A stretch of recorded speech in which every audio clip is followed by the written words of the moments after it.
Hello, everyone. Welcome to A Taboo Life, where everyone has a story to tell. I'm your host, Drew Franks, or you can just call me Frank for short. And again, the concept for this podcast is that everyone has a story to tell, and so many stories to be heard. So, your silent neighbor across the street who you barely say hi to, that older woman at the checkout line who has a Grateful Dead tattoo and looks like she might have been a stripper in the past, and that cute coworker who you're still afraid to ask out, but you're not sure if she's single or not, and you can't find her name on Facebook, and even that creepy guy at the gym who somehow showed up at the same McDonald's you went to. All these people got stories to tell, and that last guy who's been following you, maybe you should get a restraining order. But everyone else has their story that should be heard. So today's guest is Mr. Andres Ortiz. He's a good friend of mine. Army veteran, and he is my one of martial arts coaches I use at the martial arts gym I go to, which is Coach Smiley's gym in Orange Park, Florida. So this podcast was a really interesting and fun one. We got drunk and we got stoned, and we talked about really how marijuana actually helped me as a former cop and him as a former soldier. So I'd like to thank you guys for listening, and here's this fun drunken stone podcast.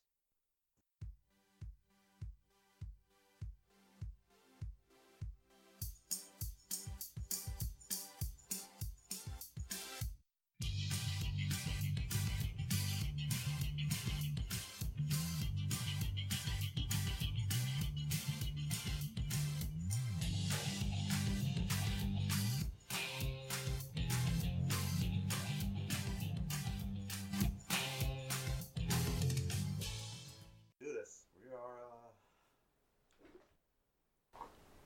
Hi guys. Did we start recording already? Yeah, we're still recording this. Yeah, let's go with it. Yeah. Hi guys. I'm Andres Ortiz, aka Big Baby Jesus, aka Mrs. Studio Girl. Wait a minute, why is it Big Baby Jesus? I don't know. Oh, my middle name is Jesus. Okay. It's like, wait. What's a Big Baby Jesus? My middle name is Jesus. It's so weird too, because I pronounce it Jesus, but then, if I went to an American, they would be like, hey, it's Jesus. And it's so weird people calling me Jesus. It's Jesus Christ. Yeah. I feel so weird. It feels so weird. People call me Jesus. So, Jesus. Here's Big Baby Jesus. Yeah, so, yeah, Big Baby Jesus. I stole that from, I think it was Old Dirty Bastard. That was one of his nicknames, was Big Baby Jesus. At a point there, I think before did he die? Yeah, he died. Yeah, I think before he died, he was Big Baby Jesus for a second there. That was his, He did the same like Snoop Dogg and P. Diddy. Yeah. Like changing the variations. I think he's just Diddy now. He's just Diddy. I think they just talked about was it Suge Knight admitted who actually killed Tupac and P. Diddy. The whole conspiracy was that P. Diddy helped what's his face? Helped Suge Knight kill Tupac. Really? No. Okay, then I got the wrong conspiracy. Conspiracy. That P. Diddy helped killed what's his face? Oh, I can see. Biggie? Yeah. Oh my God, he shot his homie. Yeah, and then I got confused. I don't know. Okay, no, yeah, Suge Knight admitted to. Oh, right, never mind. Now I'm confused because Suge Knight admitted to like the courts or something. Yeah. Well, about the kills of Tupac or Biggie, and I forgot which one he admitted to. I for sure wouldn't trust Suge Knight in anything he says. You got a questionable character. You're Suge Knight. You hung vanilla ice off the fucking balcony. You know what I mean? Give me the rights. Yeah. Vanilla Ice Gate or whatever. He's actually pretty successful now. Who, Vanilla Ice? Yeah, he owns his real estate company. He does. I think he does like home customization or some bullshit he like flips that. houses and shit. Yeah. They said he was actually really successful. That's pretty good. Yeah. That's pretty good. It's better than fucking what's this dude from Different Strokes or whatever? What's his name? Gary. Man, that sucked the way he died. Is he dead? And he's dead too. Oh, you know who died? The Linkin Park guy. You know what gets me about that? What? Is that people are like, oh no, this guy's dead. But like, you really didn't know his name. I didn't know his name. Yeah. He's the lead singer, sure. He's the lead singer of Linkin Park. Well, what's his name? I don't know. I'm like, I have 2 or 3 songs on my iPod. Yeah. I wasn't like, oh my god. Right. They really made a big deal of it, you know? He got like a Harambe moment. You know what I'm saying? Guns out for him. He takes out for him. Nobody knew who he was till he hung himself. Like, I didn't know his name. It's like, oh, that's his name. Huh. Dead. What celebrity died this year? Like, There's been a lot of dead celebrities this year. this one I actually felt bad about. Oh. No, last year I felt bad about Leonard Nimoy dying. Oh. I was like, man, that's Spock died. Yeah, dude. Yeah. Couldn't beat it. I guess what is he? What is Spock? Vulcan. Yeah, that Vulcan blood. couldn't save him, did it? I thought he had been 200 years. Oh, wait, was he that old? In Star Trek time? Star Trek, I forgot, like, the live. Are you a Trekkie? Yeah, when I grew up. No shit. Yeah, like, my parents, I remember watching, first Star Wars as a kid, like, the movies used to play in New York, on, like, CBS or something, during, Thanksgiving and Christmas. So we got to the movies because of that. But Khan! Yeah. That's the only line I know from any movie of Star Trek. I got to the movies so bad. But then I got to Star Trek: The Next Generation. I had like the toy Enterprise. Wow. I never got into Star Trek. I never got into it. Why? There was too much. I think there was too much. I liked The Next Generation. I like that one. That had Worf in it, right? And Data. Am I saying that? Yeah. Lieutenant Commander Worf. Yeah, Worf. Fucking Klingon, so violent. But I'm a Star Wars fan. Like, you know, I'm not gonna say that I'm like, I don't know what the equivalent of a Trekkie is to Star Wars. I don't think they came out with a name of that. Right. There's the Trekkies and there's the. I want to say Harry Potters or the Potters. The Potteries. The Potteries. Whatever you are. And then you have like the Lord of the Rings people. The Middle Earthers. The one. I think that's the thing. Tolkien. Yeah. I got a friend Cindy who's got a tattoo on her back. Yeah. Of Middle Earth. No shit. And I fuck with her. You know, she's uber lib, right? Mm-hmm. So she, you know, I always fuck her. I always tell her the Earth is flat, and she gets pissed off. I do. But then, and then, you know, I'm like, Cindy, riddle me this: if the Earth is flat, then where the fuck are you gonna fit Middle Earth? What the fuck? So believes in the flat Earth? No. I do know some flat earthers, though. I legitimately know some flat earthers. What the fuck? Yeah, it's a thing. I know it's like I've been hearing about this past year, and actually one girl on Facebook, I deleted her because of that. Word, she was that much of a flat earther? I saw that. Like, I guess she was joking at first. Said, yeah, don't believe the round worlders. I'm like, what the fuck? Then she kept putting posts up, and I'm like, nah, I gotta delete you. Yeah. By the way, it's Mexican Mule. Moscow. The Moscow Mule. He texted me. Just so you guys know. Now, I don't know if I just like can't read, but I swear he texted me Mexican Mule, which was a little weird when he said he was coming over with Mexican Mule. I thought I was gonna. I think I just read it wrong. No, yeah, you read it wrong. Did I? Did it say Moscow Mule? Damn it. Yeah, it turns out it's Moscow Mule. I thought we were gonna get down tonight. He was gonna bring over a Mexican. Moscow Mule. Yeah, I wrote it. Yeah, a Mexican donkey. Mexican donkey. Yeah, he's coming over to a donkey show.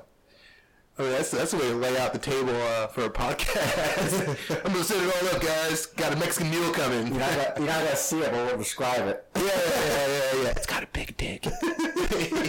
This one does it. Yeah. It's like Clerks 2. Have you ever seen Clerks 2? Oh no. Actually, I saw parts of that, but I never got to the end of the movie. Yeah. Oh well, you missed the donkey show. The donkey show. Yeah. Was it Kelly? I think Kelly was the person's name. I don't know. I'm a real big movie person. Yeah, me too. I love movies, man. Like I get like references that nobody else gets, or I put references out there that nobody else gets, and it sucks. It sucks. You know, like us movie people are like pop trivia people. Yeah. You hear some line, and you're like, "Hey, I know that movie," and nobody else gets it. Well, today, like, I had to go downtown to register, Macaque. register my business, register my, this is, what do you call it?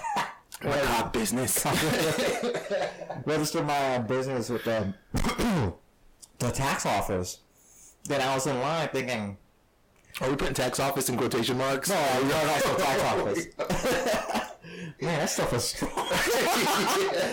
I also had lost what I was trying to tell you. Yeah. Yeah, like, okay, I came back. I remember, but it took me a while to come back. Yeah, short-term memory. I was Marijuana short-term memory. I was stalling. but no, like, I was in line, I was thinking, if I say my name was Kaiser Soza, will everybody know what I mean? Kaiser Soza? Yeah. From The Usual Suspects. Oh, that's right. I love that movie, man. Usual Suspects is a badass movie. I got it on DVD. It's freaking awesome. Yeah, I still got DVD, by the way, folks. You know what's cool? Like, I don't want to say cool. You know what's alarming is my daughter is 8 years old, and I had a disposable camera, like one of those shitty little $5 cameras you get at Walgreens or whatever. And I give it to her, and she looks at it, and she's like, how come I can't see my face when I take a selfie? And I'm like, oh, that's because it's not a digital camera. Like, I'm old, you know? I'm like, oh. She's like, yeah, she looks at it, she's like, where's the screen? And I'm like, oh. It's like a shitty Fuji film. Yeah. She's swiping. She's like, so wait a minute. She's like, wait a minute, so I gotta crank this? And then I gotta hold down this flash button and then take a picture? And I'm like, yeah. She's like, that's dumb. And I'm like, yeah, it's old. It's old. I think we're old already. You don't have kids. No. Yeah, you hate kids, don't you? You got a Rick shirt on. You fucking hate kids. Rick hates kids. I love Rick. I love Rick. I like that show, man. Rick and Morty, I like that show. Like, did you watch the season 3 episode that they aired on, like... I'm not a fan of it. Like, I've seen it. You know what I mean? I've seen it. And it's like that, you know... It's that obscure cartoon that... I love it. I like it. I just haven't been able to sit down and actually... Watch all the get into... Does he always have the burps? Is that his thing? He's basically... Like, I did try to make him as a, alcoholic. Is that what he's supposed to be? Like a wino? He's a really big alcoholic. Yeah. It looks like Doc from Back to the Future. Yeah, that's what he looks like. He looks like Doc and Marty McFly. Yeah. Well, there's like this one line in the show, like, it made me laugh, like, he talked... Ooh, man. Like, he tells Morty, because Morty's, like, talking to his father about the, having, like, a crush on a girl, and Rick walks in and is like, he says, Morty, love is just a bad chemical reaction that's similar to a drug. It is. It hits you hard, then it slowly fades. Yeah, it is. Your mom's gonna leave. Your mom and dad's gonna leave. I got divorced. Yeah. Just save yourself. Go focus on science. I got a buddy, and I'm not gonna say his name, but I got a buddy who was telling me about his relationship, and he was like, you know, when I first met my wife, we were together 4 years as boyfriend and girlfriend. We fucked like jackrabbits every day until the day we got married. And then for 3 years, it just went downhill. Are you divorced? Yeah. Dark story. Sorry, folks. Nah, dark story. Nah, this is a real story. This is what we want. Yeah. But like, I was telling Andre earlier, I tried to start my own like little wedding event planning business, and it failed spectacularly. And I learned a lot, and I just learned like one of the main lessons, like I don't want to get married. Like I don't want to get involved in the legal process of it. For one, I don't mean like I don't want to be together with someone, like do something like how Goldie Hawn and Kurt Russell. Yeah, they've basically been married but never got married. Goldie Hawn's a down bitch. Yeah. Yeah. But like that's the way I kind of want to do it because like one, if it doesn't work out, we can still work it out like the breakup of it. Right. If you get married, it doesn't work out, then you fucked. Especially if the guy. Divorce is a big scam. Yeah. It is. Well, that's why I don't want to get married. I mean, I'm not a doctor or anything, but divorce is a big scam. I'm not, like. Yeah. So what did I see? I think I saw like some shitty Penn and Teller thing on divorce and how it's all just dicked up. It is. I listened to this other podcast called Freakonomics, and I think it did an episode about marriage and divorce, and how much the money the divorce industry makes in the wedding industry. Wow, that's and they go basically hand in hand. Oh, it's just think about it. They're circle of life, right? Circle of life. Fuck, they're all feeding each other. Oh my god, that's scary. That's a scary prospect. And it's crazy, you know, because you got some laws that fucking shit on men. Yeah, they do, you know, and certain laws here in Florida are just a little crazy as far as. I understand child support. Like, okay, child support, that's fine. To a certain degree, like, you're not fucking robbing a guy. Like, he needs to make money too to support himself. Yeah. But I agree with child support, but not alimony, and the divorce is just nasty. Then, like, you get basically, if you built a company by yourself before she showed up, then she gets half that company even though she didn't help making it. Yeah. It's definitely a downside to divorce is giving up all your shit. Giving up all your shit. But when you give up all your shit when you get married, you know, you gotta share it. Then when you get divorced, you really give up your shit because they're just taking it, you know. You know, hopefully people end on better terms than you know. I don't know the way divorce works as far as that goes, but I would just say just be nice and hopefully your ex-wife or ex-husband's a little lenient on you. Oof. Well, like I came from parents of family divorced parents. Most of the people in my family get divorced. And actually, I was glad because 2 years ago almost 2 years ago, this girl we quickly fell in love and got engaged. Did you give her some Mexican mule? I gave her the real D. The brown D. She was I'm brown from the waist down, folks. She was an English lady. Oh, English? Yeah, she was nice. She was from Liverpool, and she liked dark skin, man. And I gave it to her. But no, at first we were supposed to was a hookup, and then I fell in love with her. And I thought she was a great person until I found out that she was probably cheating on me. Whoa. And I bought the ring, and we've been away we had a long distance relationship because of work. Where was she at? We both work for Disney Cruise Lines. Oh, I was just left. What did you do on Disney Cruise Lines? I was a security officer. Sweet, man. I smoked weed on a Disney Cruise Line. When? Yeah. It was like a couple months ago. When? Maybe I was still working at that time. Oh, word? Yeah, wow. Yeah, keep on. I'm not telling you. No, I want to know. I'm not telling you how. I want to know what ship was it? The Disney. Is it Fantasy? Well, where did you go? We went to. Is it Castaway Island? Is where we went. Well, most of the ships go there, but what other ports did you go to? Oh, Port Canaveral. We went to the Bahamas. This is Bahamas and Castaway and we came back. Okay, that was a dream. You wanted a dream. The Disney Dream, correct. Fantasy Dream. Look it up at the stores, people. Same thing, pretty much. No, Fantasy. Well, they're both similar ships. But the Fantasy, you get the fuck. No, you go. Actually, it's a better. Actually, no, that was actually a nice ship. Well, I had a pretty old woman in a dream. No, like the Fantasy goes to different ports. Actually, goes to Cancun.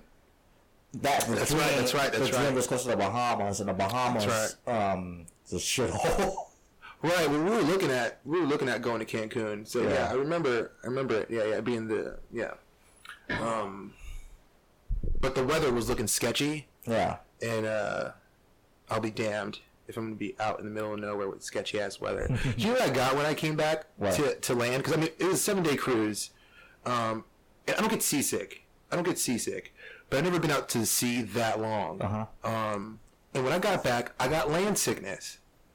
I got fucking bad land sickness. Like, I was laid up in bed for like 3 days, and the earth was fucking moving underneath me. I shit you not.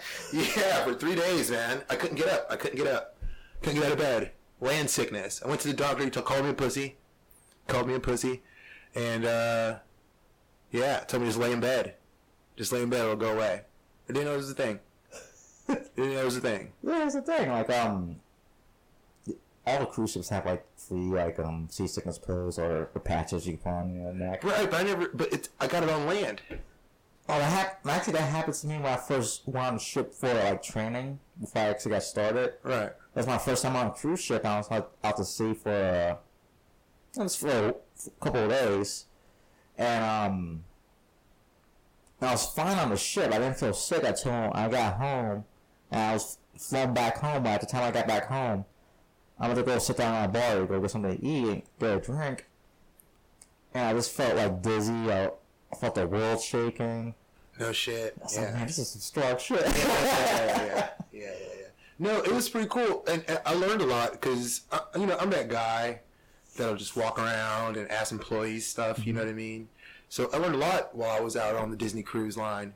And I spoke to employees, and apparently, Disney, like you say, they fly you out. Yeah. They hand select you to come work for them. There's people from all over the world that work there, all with unique characters and personalities. All great people. It's weird. It's almost like walking in Chick-fil-A and they're like, "Hey, can I help you?" And they give you all your shit. Same thing with the Disney Cruise Line. By the way, Disney, that's a plug. If No, it's not. it was not a plug. No. No, Disney, like, I want to fuck, like, especially this podcast. Where you smoke that weed at? No, like, sometimes I, like, cause the position I was at, like, I got to hear what was going on throughout the company, and it's like, sometimes they're like the mafia. Oh, I believe it. Yeah. Like, if you have a decent lawsuit, and, like, it's true to have, it's like, actually, it's actually proven that it's Disney's fault, but to pay up. But now they're like, if like you're trying to screw Disney over, they'll fuck you up. Yeah. Like they're worse than mafia. Like, cutthroat, dude. Well, mafia will take your life. The mafia person will probably take your life, but Disney will actually take your life. Right. Right. Life. Yeah. They're not gonna kill you, but you're not gonna be living either. Right. No, for sure. I had friend Casey who worked for Disney. She worked at the theme park or whatever, and they were super anal about her behavior and the way she. Oh yeah. And I learned about what is it, a Disney University where all these characters learn to sign names. Yeah. And learn behavior. What does she do? Like, you don't remember she works at a themed restaurant. Okay.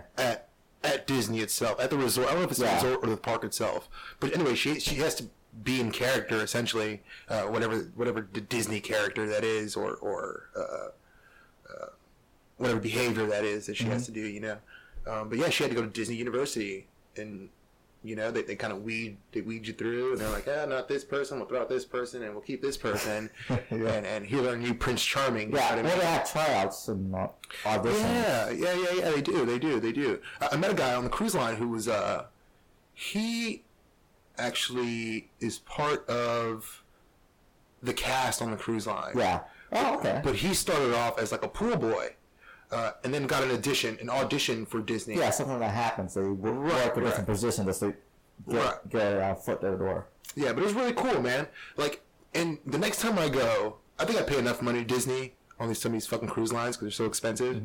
I want to get a tour underneath the bottom of the vessel. But it's got to be insane down there. It's actually pretty cool, like seeing the engine. Right. Well, I mean the inner workings. Oh no, the way they move food, the way they move trash, everything. Like one day I go to Disney, which is actually pretty cool, and explain why they do it, and it makes a lot of sense. Then, unless like there's a medical emergency or if you're like a bigwig, a normal guest or customer is not going to see like the inner workings. And the reason why, I think Walt Disney, this is why his parks just kept going and going. He wants to keep the magic alive.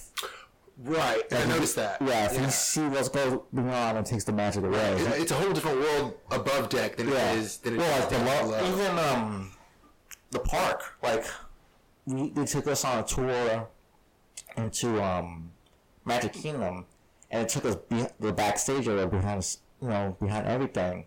It is amazing. There's actually tunnels underneath Magic Kingdom.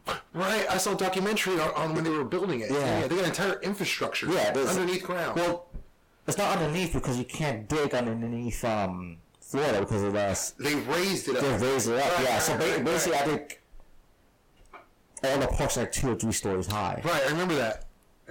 Yep. Well, like it's really interesting when you go behind the scenes and explain why this is this way. This is why people act this way. Mm-hmm. It's like this is because it's the whole guest experience. Right? And I want to see that. Yeah, I'm that. You don't want to see behind stage because it's going to I don't give a fuck about Mickey Mouse. I want to know how it all works. It just always amazes me. It just always amazes me. Well, the attention to detail they go to too, like it's even the smells because like they explain when they let us into a park from Magic Kingdom, they took us through like this alley. And it's not a lot of people going through this alley, but it's like, okay, well, stand here. Was it a magical alley? No, it's not a magical alley. He's coming from the cave and goes straight to the gate, the hidden gate. Fairy dust. Sorry, we don't hear smoke this. We saw we was the real world. That's what they do. They took us out, and I said, okay, stand here. So we're with the guest again. So, what do you guys know about the details? Pay attention to the details. Right. Even like that alley, the top floor had the window open, and had like the curtains actually blowing in and out. And purposely. And then it said tap dancing school, and you guys could hear tap dancing coming from the side. And then somebody said, okay, what do you smell? And we started paying attention to the smell. It's like, you smell like cookies and baked like breads and stuff. And we noticed there was like a little bakery shop, like a fake bakery shop, right in front of us. Yeah. They said like they eject certain scents of the air. What the fuck? Yeah. It's just scents. It's like make it smell. I think like when you put the word inject in there, like it makes sense. I was like, you Illuminati ass fucking Walt Disney motherfuckers. Come on, motherfuckers. Yeah. We're gonna inject popcorn into this area over here. We're gonna get all the fat people in here. They don't want some butter. Well, this is actually a fake shop. It was supposed to look like a real bakery, but nobody could go. So nobody was really tap dancing? No. You fuckers. Well, that's so cool. Like, you can attention to detail is crazy. Yeah, like Disney probably the best company for that, for attention to detail. Yeah, I noticed that, and I'm pretty sure like all the workers are assholes off the clock. Not all. Not all. Well, what I learned was because Disney Cruise Lines is the cruise line part of Disney is shitty to work for. There's bad leadership, and it's just really it's cutthroat. I didn't know you guys were all like captain and yes sir. Yeah, well some of these fucking guys got. Some of these fucking captains got egos, and they, I just want to tell them, like... Well, I mean, you drive a fucking, super ship, dude. Well, yeah, like, that's cool and stuff, like, yeah, I understand, like... I have the tiniest penis, and if I still steer the Disney dream, I would have the biggest fucking cock in the world, you know? Yes, I steer the ship. Well, there's no big steering wheel. So, there isn't? Nah, man. Oh, I got let down. What do you call it? No, some of these captains, like, yeah, I understand you guys, a lot of responsibility, you're responsible for every life on the ship. Right. And the ship itself. But someone was like, I just want to remind them, like, yo, you guys are not Navy captains. Oh, like pulling rank and shit. Yeah, they're like the way they're talking, the way they treat people, like, oh. Like, do some push-ups, Paco. Yeah, well, like, it's kind of like, yeah, you guys are not we were never naval officers. Right. We were never like a command, like an actual warship. But I saw that level of respect. I saw you're supposed to give the captain like respect. The rank structure. Like, it's a legit rank structure. Dude, we work for Disney. Yeah. Simmer down. Well, like, no. There's actually one cool captain on the ship. He was actually the admiral of the fleet, and he was actually a pretty decent guy. He was pretty laid back, but yeah, some other captains just had to stick up their ass and Yeah, I believe it. and it's like they're out of freight. The sailors on a freight ship or a cruise ship. Yeah, I don't know anything about that. Yeah. I don't know anything about that stuff. I was really calling them boats until I had a safety meeting on the Disney cruise, and they were like, "Don't ever call it a boat. This is a ship or a vessel." And I was like, "Yeah, it's a fucking big boat. I don't care." It's a big. Well, I didn't know. I thought they were just synonyms of each other, and No, there's a difference. Yeah, there's different. Like I didn't know that until I started working for them, and a boat is just basically something powered by wind or yourself, like By definition, I guess. yeah. So a boat is just not with an engine, and it's with an engine there's a ship. Fuck you, my arms are engines too, dude. Oh wait. There's among the sailors, there's a philosophical debate about that. Yeah. So like, well, what other criteria do you need to be a ship or a boat? So they said that was different things. Like, I had a kayak. I called it the vessel. the vessel. I don't care. I had a little fucking an 8-foot kayak, and I was like, taking out my vessel today. Yeah, the vessel. Yeah. We're going to Mexico today. I should put up like the little fucking flags they put up on ships and shit. You know, my little plastic kayak. That would have been cool. But yeah. Man. Man, we smoked some strong weed. We did. This is actually pretty good. We did. It's good, man. It's good. It's good. I like to smoke weed, man. I like to smoke weed. Yeah, I was telling you earlier, you know, I used to drink. I have PTSD. And I didn't smoke. I didn't smoke weed until after I left the military. Mm-hmm. I didn't. I used to drink heavy. Like I said, I used to drink an eighth of vodka in a 24-pack. And that's after being up for 2 days. Ooh. You know, I was scared to sleep.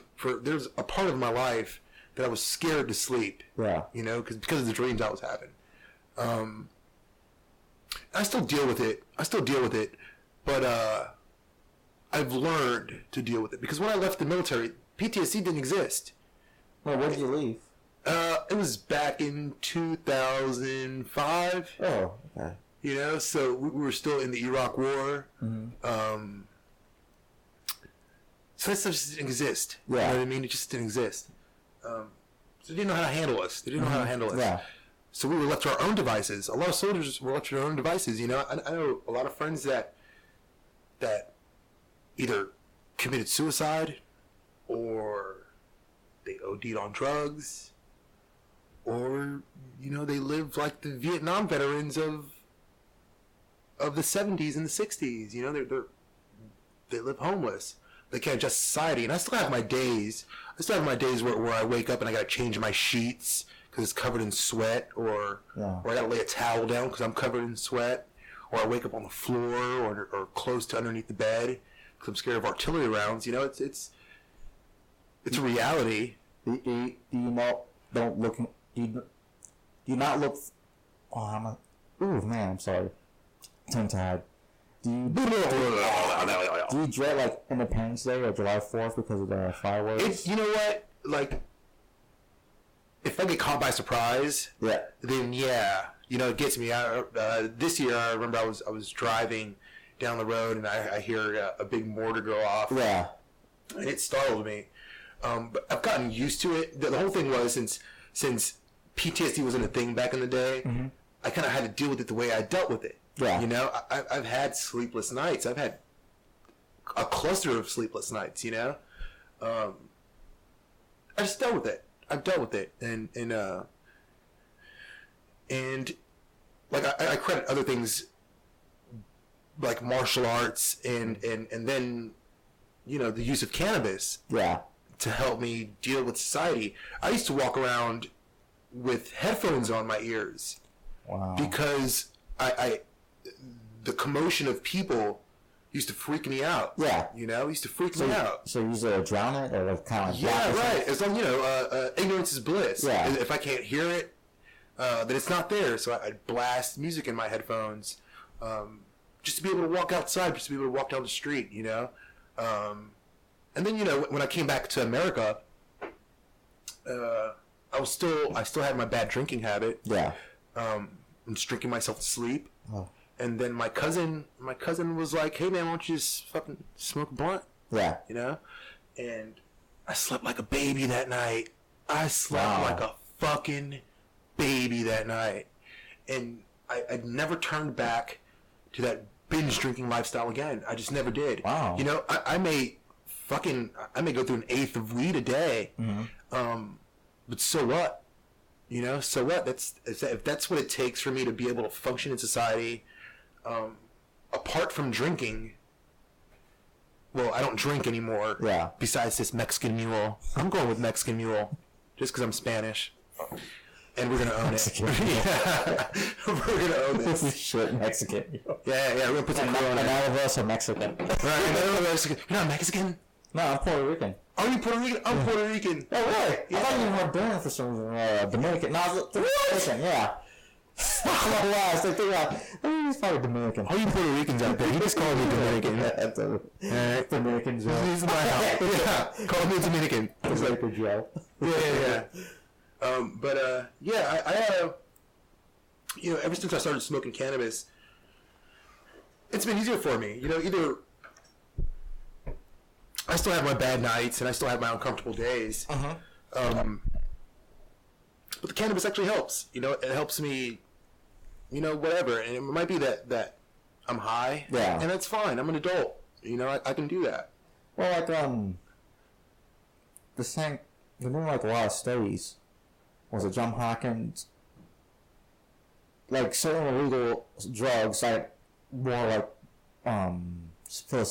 magic mushrooms. Yeah, they're using it for depression. Yeah, depression, anxiety, end of life. Yeah. Someone got cancer, they're like, hey, they want to die. Yeah. It helps them, like change their perspective on it. Correct. And they're using things like MDMA as well. Yeah. They're PTSD. And, right. I remember watching the news, and I'm talking about this veteran who, talking about, no, it wasn't him, it was John Oliver. I was watching John Oliver. John Oliver! I was watching John That was solid Liverpool. Alright? He's not Liverpool, he's from, I don't know where the fuck he's from. He's from actual London. All I know is we kicked their ass. That's all I know. Was it Independence Day, right? No. Yeah. Was it? Yeah. I don't know. I'm Spanish. I don't know my American history. Yeah. Was it? When did we kick their ass? Anyway, I think it was 4th of July. We destroyed them. No, 4th of July is when we officially declared our independence. Yeah. Was it ever an awkward 4th of July for you and your ex-girlfriend? Like, did you ever say, "Hey, wake up"? I sent her because I went to Boston. And I love that. I love the American Revolutionary War history. So I got excited about going to Boston. I did the whole Boston history trail tour. I don't know why they call Boston Beantown. Did you ever find out? Or Boston Beans? I just solved the mystery. No, I forgot why. I went on a tour. Oh, it's not because of Boston Beans? No, I know why they call Fenway Park Fenway, because Fenway was I forgot what language, but it means swamp. And that part of Boston used to be a swamp. Fenway means swamp? Yeah. Or in some fucked up language? I think it's Latin, or I forgot which language, but that's what Fenway means. But don't fact check us, folks. I don't think... Don't fact check us. Anyway, like, the ex-girlfriend, I sent her pictures of, like, the anti-queen. Fuck yeah. It's like, God help the queen. That's right. That's right. Fuck you, dude. We kicked your ass. I mean, help you guys. Yeah. Both yeah. Tea. We got coffee. We got coffee here in America. We don't need tea. We don't drink your fucking tea. You know, look what we did to the French. We took the croissant and we made the croissant-wich at Burger King. You know, you can get a bacon, egg, and cheese croissant-wich. You know? Yeah. Croissants. Well, go back to the pot. The pot. No. Smoking the devil's lettuce. The devil's lettuce. Well, like, okay, I remember. Can we have some more Moscow Mule? Or no. Yeah, or Mexican Mule. Hold on one second. I need to get more ice for it then. No. Well, let's not go anywhere. Do you? I mean, we could drink it like that, but Can you not raw dog it? I mean, I'm a fucking. Yeah, let's do it.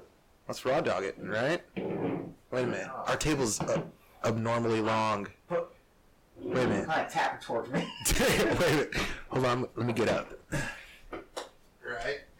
So I don't know if you drank Mexican Mule, but it's ginger beer, and It's actually a Moscow Mule. Well, like I use gin, but basically the actual ingredient is vodka. Oh, okay. I'll get yours.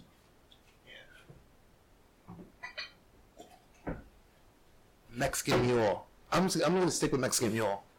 We're Spanish. We're going to own this. We're going to make this a we're thing. not Mexican. Oh, but there's no M's in our. I'm from Maisales. Maisales, Puerto Rico. Do you know where Maisales is? I've only been in Puerto Rico when I was 5. Oh, word. Oh, man, you got to go back to the island. You got to go back to the island. For sure. Maisales, like, Nahuatl is where we're from. And Nahuatl is a small town. Yeah. Nahuatl is a small town. Well, Maisales is up the mountain outside of that small town. People in Nahuatl don't even know Maisales exists. Mm-hmm. So we can call it Maisales Mule, although I've never seen a mule over Maisales. This actually tastes pretty good. We're calling it Marsala's Mule. Ooh, what's it there? So Moscow Mule is Marsala's Mule. Maisales Mule for the gentleman in your life. Oh, that was that drink of relief. Oh, that tastes actually really good. Yeah, it's good. It's, like I said, it tastes like that Canadian Dry. Well, anyway, it's not Canadian Dry anymore. It's Maisales Mule. Well, like, I'll go back to that veteran was talking about, like, how much he needs marijuana because the whole PTS thing. Like, he was from Vietnam, and he said, like a similar, like, he drank a lot. And it's just a way of coping. Oh, for sure. Well, I was drinking to go to sleep. Yeah. Like, you know, I'd rather. I was drinking to blackout. You know what I'm saying? Yeah. So where I wouldn't remember my dreams. I'd pass out with a beer bottle in my hand, and wake up the next day. You know, but yeah, I was needing it to cope. I was needing to cope and needed to sleep. You know. So I'm glad now that it's starting to get legalized in other places because there's people that can get the help they need because it legitimately helps people. You know, I don't want to be stuck taking 3 or 4 different kinds of pills and being zombied out. Yeah. You know, when I could just smoke a plant or take some natural. oil and be okay. Like, you know, I shouldn't have to substitute that with 4 or 5 different pills. And I have a pill to counteract this pill and a pill to counteract that other pill. You know, it's just, it's a revolving cycle. You know, I go from being a heavy drinker to being a heavy pill user, essentially. Yeah. When now I have to do neither. I don't have to do neither. I just smoke some pot, exercise, and sleep like a baby. Yeah. I'm good. And the most I get is munchies. I'm fine with that. Yeah. I didn't start smoking marijuana. Started smoking marijuana till last year, and I have suffered from depression and anxiety issues, and I had to take medication for it. But last year was the first time. Like I remember the day I did it. It's a beautiful day out. My daughter's sister Tammy was home, and my best friend Joe. He didn't want to tell me where he got the marijuana from, but basically it was Jason. Just to let you guys know, we know it was Jason. We know it's you, Jason, you drug little son of a bitch. And we're coming after you. Well, I remember because like the next day, I was going to Europe and we were backpacking by myself. Ooh. So like I was excited. I was like, man, I'm gonna do this. Like I have never smoked marijuana before. I'm 28 years old.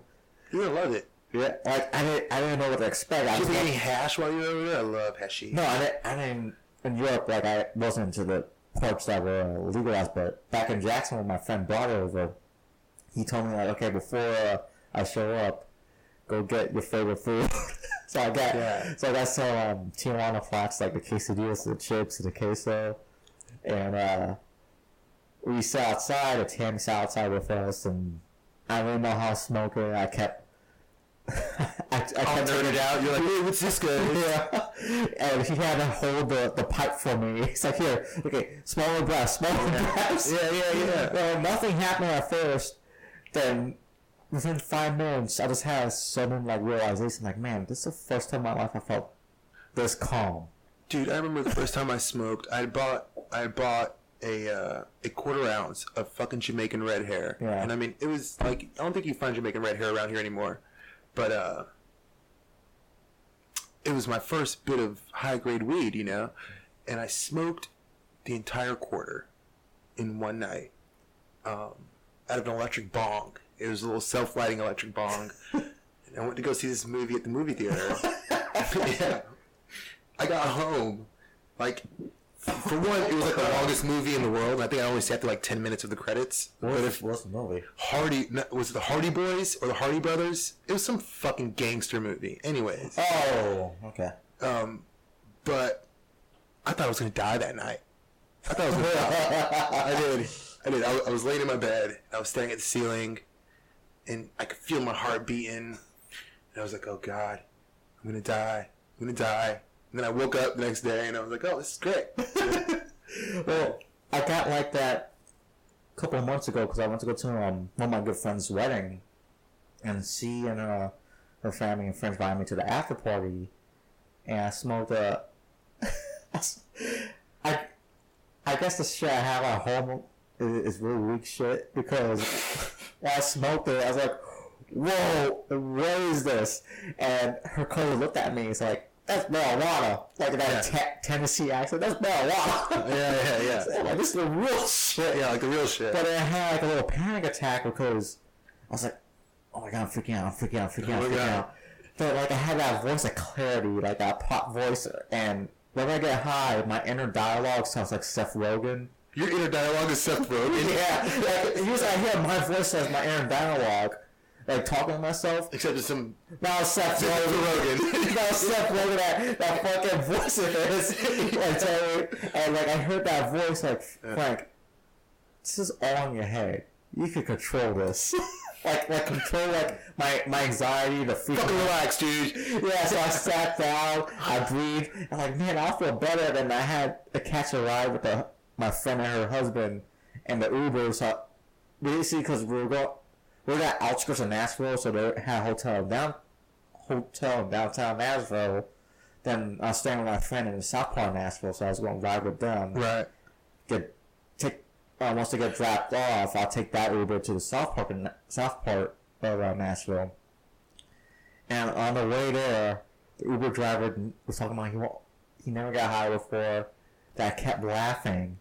Then I turned to him like, hey, do you believe in Jesus? What? That stopped. I'm kicking you the fuck out of my Uber if you start talking about Jesus. And my good friend and her husband was like behind the seat laughing. Well, I think they were laughing. Then it got quiet and they started talking. Awkward silence. Well, it got a little awkward and they started talking because we still had 20 minutes to go. And it got quiet again after they started talking. I just said out loud, Megan, my testicles feel amazing right now. Like, not in a sexual way. This is like, I've never felt them feel this way before. I didn't know they were there the whole time. It was like, oh my God, my balls. It's like, they feel so good. Yeah. And Megan started recording it. It's like, repeat that. I get it. Hey, man. It's like, they're there. You know? Whatever it takes. Whatever's your awakening. You know? You might get that level and you're like, hey, my balls feel great. My balls feel great. They're so baby soft and smooth. It's not that smooth. It's just, awkward. You know what though? Awkward Uber ride. Because you started off with Jesus, and then you're like, my balls feel good. Jesus, my balls! My balls! I would have kicked you out at the Jesus comment. I would have called the cops at the balls feel good comment for sure. Jesus, my balls! My balls. Thank you, Jesus, for my balls being so soft and smooth. Before I asked him, after I asked him that, I waited a minute. I asked him, did you believe in magic? So do you believe in magic? I was dead serious. I'm taking you to Flavortown, Uber driver. That's what We're about to see a magic. Yeah, things are getting weird. Things are getting weird on this 20-minute Uber ride. For sure. Yeah. Yeah. You're definitely walking in my Uber. Definitely walking. Uber kind of freaks me out though, man, because you're putting a lot of trust in somebody you don't know. Like on the rider's end, and on the driver's end too, man. Fucking no way, dude. I did Uber you fart in my car, we're gonna have an issue. Well, I did Uber for a little bit, and I stopped because when I went to do my taxes, the accountant said, like, listen, she did the math. Like, you actually, I tell people you're basically paying Uber to work for them. Right. You gotta hustle up, I guess. Right? Well, it's like, not that. It's like, you're not making a big enough profit you should be because you have to pay for your own gas. You have to pay for your own maintenance. And Uber is taking a bigger chunk off of the fee. I would imagine, yeah, for sure. And it's not fair to the driver. And then I got ex-CEO, because I know they kicked out the last CEO. He was against people getting tipped and, want to raise prices. He's like, well, it's not a real job. So it's like, well, you're making money off these people. You're the fucking CEO of that company. Yeah. Like, it's not a real job. Yeah. But you hire people. But you need them. Yeah, shit like that. And it's supposed to be killing the taxi union or whatever. Is it taxi union? Yeah, taxi union. Yeah. Well, the more I look at it, I think that the taxi industry is going to evolve. I think we have to. Yeah, it's because I'm not an expert. I'm just doing wow. I'm not a doctor, folks. I'm not a doctor. I always say it. It's a disclaimer. I'm not a doctor. I have no idea about the actual finance stuff. But Yeah, I never looked it up. I don't know the facts. I'm just going to throw some numbers out there. And it's going to stick. If it doesn't, that's a 1 to 10 chance. Well, no, I think the taxi industry is going to evolve because at some point, I think something's going to happen when a big incident is going to happen and I go trust Uber. Well, we've already had issues with like sexual assaults on some of their vehicles and some of their calls, so that's alarming as fuck. You're not checking people's background checks, because you can essentially sign up online to be an Uber driver. I did Uber and Lyft, and one thing I say with Lyft, like they have a better way of checking up on like your vehicle and your person. Because with Uber, they just care about if your insurance is cleared and your license history cleared. Right. But if Lyft to do that stuff too, but then I have like a representative or like another Lyft driver who's been with the company for a while, they come over and look at your car and inspect it manually. Oh, no shit. And they inspect your driving and want to see how you drive. So there's actually a person that has to actually look at all that. Wow. And so you send pictures of the car and all the insurance information to them. So actually do verify that stuff. Yeah. Then he takes another picture for himself and sends it to their company. I didn't know all that. I thought you just sign up and be like, hey, I'm an Uber driver or I'm a Lyft driver now, And they have to clear it like a pick up chicks. Your little Prius or what have you. I have a Camry hybrid. A Camry hybrid. Yeah. Yeah, do you really? Is that your car? A Camry hybrid? How is it? Is it like electric and gas or just all electric? No, electric gas. Right. Basically for I think it's a 14-gallon tank. It's 565 miles on. You could get away with. On the tank? On the tank, 565 miles. But it'll convert essentially. I mean, it'll run. It runs the engine a lot better. It's more efficient. But does it run all electric and then switch to gas, or is it? It does it at a certain speed. Oh, okay. Yeah. Okay. That's what you're saying. Yeah, at 25 miles. Anything I think below 25 miles an hour will be electric. Like, do you need special mechanic when that shit goes down? Yeah. Or because you just gotta find everybody that can work on hybrids. No, you probably have to go to a dealership. But what I heard, people with the dated internal combustion engines. Like me, I think you do have to go to Toyota. But like, what I heard is like those cars are like meant to last. Like people rarely have a problem with. Well, I know Toyota's got high value or whatever. Yeah. I don't know about the hybrid. I mean, I got a Jeep that fucking. I don't know. It's a gas guzzler. It's a gas guzzler. 10 miles a gallon. Yeah. Well, I got the Laredo outside, and then in my garage I got my Wrangler. And my Wrangler gets fucking 14 miles to the gallon. 14 miles to the fucking gallon.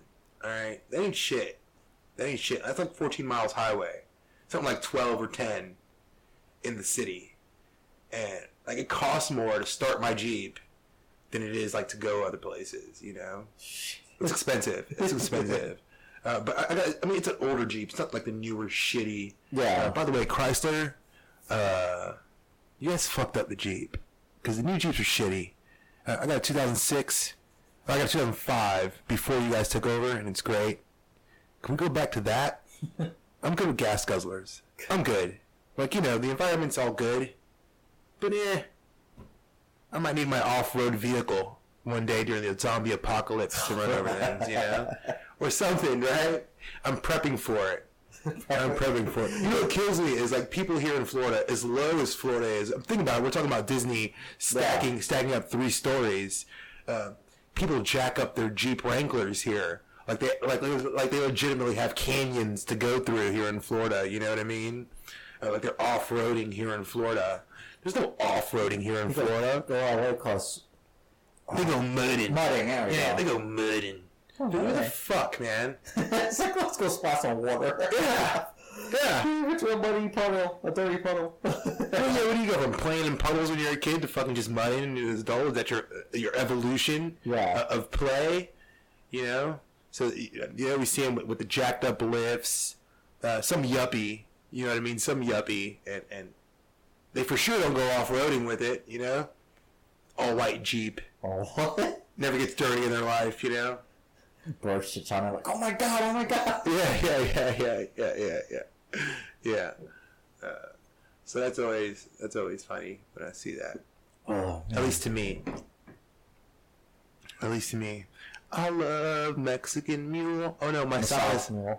I fucked up my own. We're gonna copyright that. My solace mule. My solace mule for the gentleman, or we gotta come up with some fancy fucking phrase. Oh, my solace mule. It's not communist. Right? Is it Moscow Mule? Moscow mule? But if I go to Moscow and I order a Moscow Mule, are they going to laugh at me? I don't know what it is in Moscow. I'm pretty sure it's not a Moscow Mule. It's probably just called water. Yeah. That's right. Flavored water. Yeah, baby drink. Flavored You silly American. You baby drink. Flavored water. Yeah. I like it, man. I like it. Ginger beer and vodka. You're supposed to put mint in it too, by the way. And mint. But is it like a mint leaf or mint juice? No, mint leaf. Is that a thing? It's not mint juice, No, right? mint. Can you juice a mint leaf? You can make a paste. Oh yeah, you can crush it up and make it a paste. But like, you're supposed to put like a whole leaf in it, like slap it and put in the... You're supposed to slap the leaf? Yeah, because I found... Russians. No, I found out because I'm on like a bar tour, or distillery tour in St. Augustine, and she explained why they slap the leaves, because I saw bartenders do before, so like, because it actually releases the flavor better into the drink. No shit. Yeah, if you just drill it in there, it's not. I have no culture. Happen. I don't know about that. Yeah. I don't know culture either. Slap a mint leaf. Yeah, slap it. I'd be an asshole if you told me to slap a mint leaf. I'm like, what the fuck are you talking about? Well, it actually does taste better. You actually taste the mint better when you actually slap a leaf. Well, don't go repeating that to other men, because they're going to for sure think you're sketchy. You know what I mean? They're like, hey, you just slap your mint leaf, guy. Slap your mint leaf. Yeah. What are you doing? Just putting that mojito with just regular... Slap that mint leaf. Slap it. Yeah, slap that mint leaf. Backhand that fucking mint leaf, you know? Yeah, I didn't know that. But it's good. I can imagine what it tastes like with mint. But it is good, though. It's refreshing. I like it because it's just like a refreshing It's thing. fresco. Well, shit, tell me about the military, man.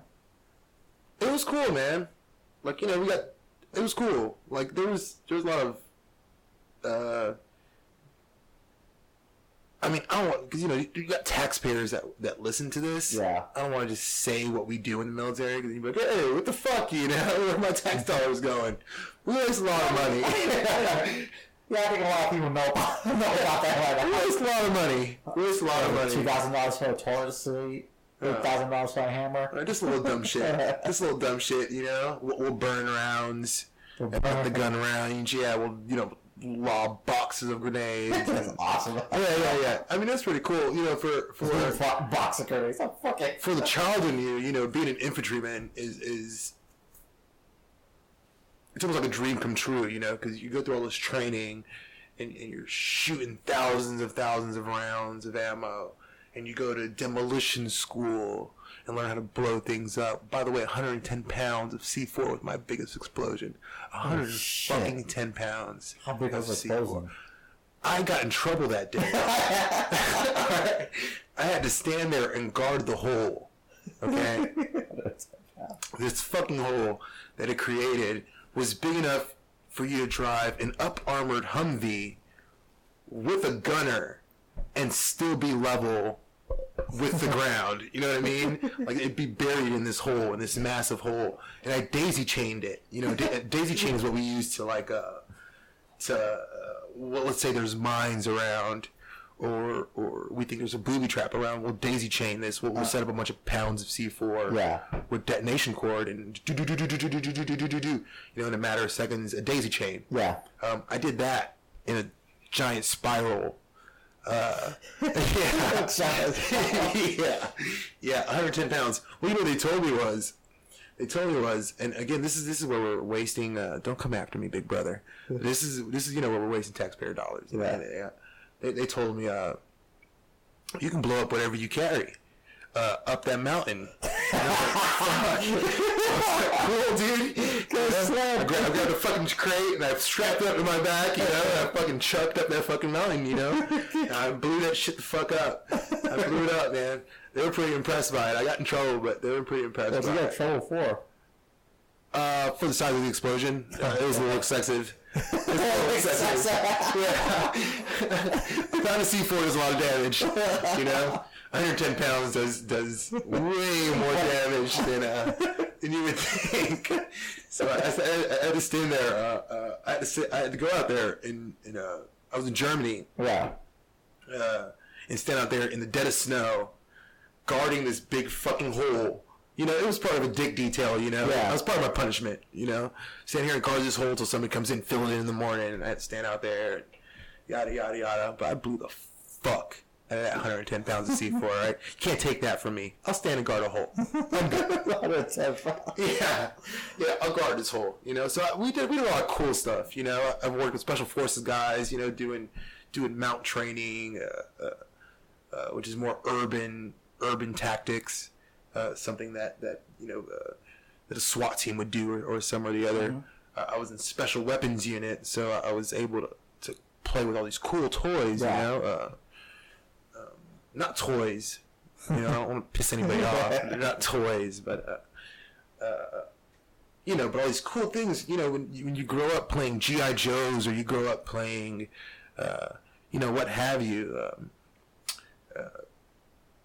When you hear these prospects of, I'm going to be able to do this and do this and do this and do this, and you actually do them, it's cool, I was only in a couple of years, but I've done lifetimes worth of things, and I've experienced lifetimes worth of things, both good and bad. I still do miss it. I feel like I've been a career soldier, but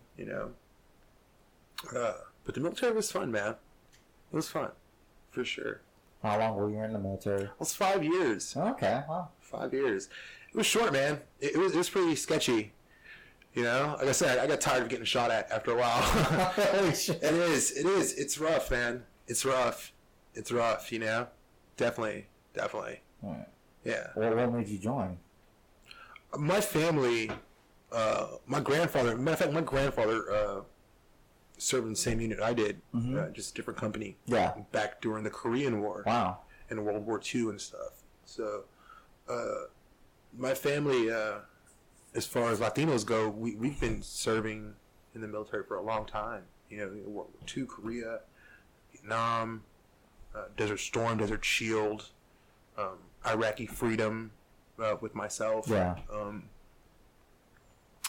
So it was more. I think it was more just to keep that family tradition going. than anything else. And I feel it's somebody's duty to serve their country in some way. You know what I mean? It would be better for people if they were allowed to serve their country. Give a little different appreciation for life in general, and then for their own country and the inner workings of it. You know. So yeah, I liked it. Anyway, I got to blow shit up.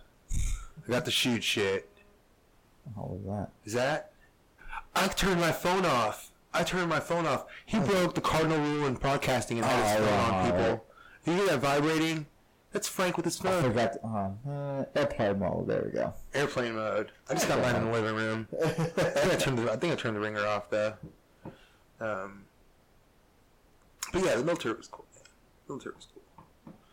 Anyways, you do jujitsu now, right? Yeah. Right? How do you like it? I like it. Like, I wanted to do it for a while. I wrestled back in... I only did a year wrestling my senior year of high school. But, no, I like this. Like, I like it a lot. I like, I'm not actually doing an actual MMA fight. I'm aiming for next year because I need some more training. And You heard it here, folks. The first time Frank's going to do an MMA fight. yeah, I want to do it. I'll see if I win. Well, you're going to do well. And whether or not you win, you're going to do well for sure. You want to be that one guy on World Star Hip Hop or Live League that gets fucking wrecked in his first MMA debut. Yeah. Just fucking gets cold cocked. World Star. Start off one punch, I knocked out. Like, fuck it. Yeah. I was trained for that. Yeah, that's some clickbait headline on some fucking shitty Facebook page. Guy gets wrecked 13 seconds. Check it out. Somebody showed me, like, I forgot this guy's name. He's got I think he's a blue belt, really skinny guy, long hair, tied up in a ponytail. Trains with us? Yeah. Matt? It's not Matt. Is it Matt? With the ponytail? Yeah. Like, he has a long hair. Loris. Yeah, I think it's him. Yeah. Yeah, like, I saw a video of him, he got knocked out. I didn't know Loris fought. Yeah, I think someone picked like a video like he was in an MMA competition and like we started around and the guy first punch was a jab and he didn't have his hair in a ponytail, so it was just loose and you just see it like puff up like kind of like a jellyfish in the air because he gets punched and his head goes back and he falls down but like puffs up in the air. I gotta see that video. Loris looks like a fucking elf from Middle Earth. All you Middle Earthers, if you're looking for a boyfriend, my buddy Loris, he's Italian. For whatever that's worth. But I mean, he's like from Italy, Italian. He's from Italy. Yeah. Oh, I thought he was just Guido. No, he's not. He's not. That's racist. It's not. Guido's not racist. No, it's not even racist anymore. At least, right? Wasn't it used to be? Speck, right? Who gives a fuck? Spicy speck. Yeah, spicy speck. Yeah, spicy speck. But yeah. Lotus got knocked the fuck out, huh? Yeah, I gotta see that, man. Ask Mariah. She's the one that sold it. Yeah, I will. It'll be nice to see. I just like people get knocked out. Yeah, I don't care. You're a friend. You got knocked the fuck out. Yeah, I don't care. I don't want to get knocked out. Like everybody should experience. I've never been knocked out. No, I've never passed out or been knocked out. I've been choked out. Everybody should get choked out at least once. Like, what do you define as choked out? Like loss of consciousness. For how long? Those choke outs. If you get choked out, you're usually at like 3 seconds, 4 seconds. Yeah. You're not out that long. As long as it takes for the blood to circulate to your brain again. Yeah. Oh, no, I have a habit screen. Like I kind of like tap. I'm gonna choke you out Monday. I don't want to choke. Yeah, dude, you gotta feel it. I should take some mushrooms before. I don't know. What is this? Yeah. You might freak out on me. You might freak out on me. Start taking off my clothes. Oh my god, yeah. it's too hot. Get all rapey on me. I'm like, oh no. Yeah, I'm good. Goes out like, what the fuck? Yeah. Mm-hmm. Damn, what were we talking about? How did you get involved with jiu-jitsu? Oh, I got choked out by this dude named Castro when I was in the Army. I wrestled in high school as well. Yeah. I met this guy Castro, who's from Guam. This dude was like 5'4". He had no neck. You know, just fucking buzz cut that you get in the military.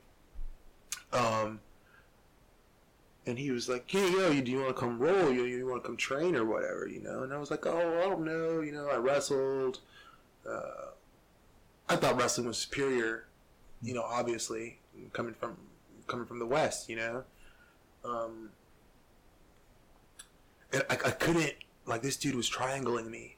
Like, he was choking me out. He was on his back, open guard. He just kept fucking me up. He just kept fucking me up, man. I couldn't get past him. And I would say for the hour we trained, he was submitting me for the entire hour.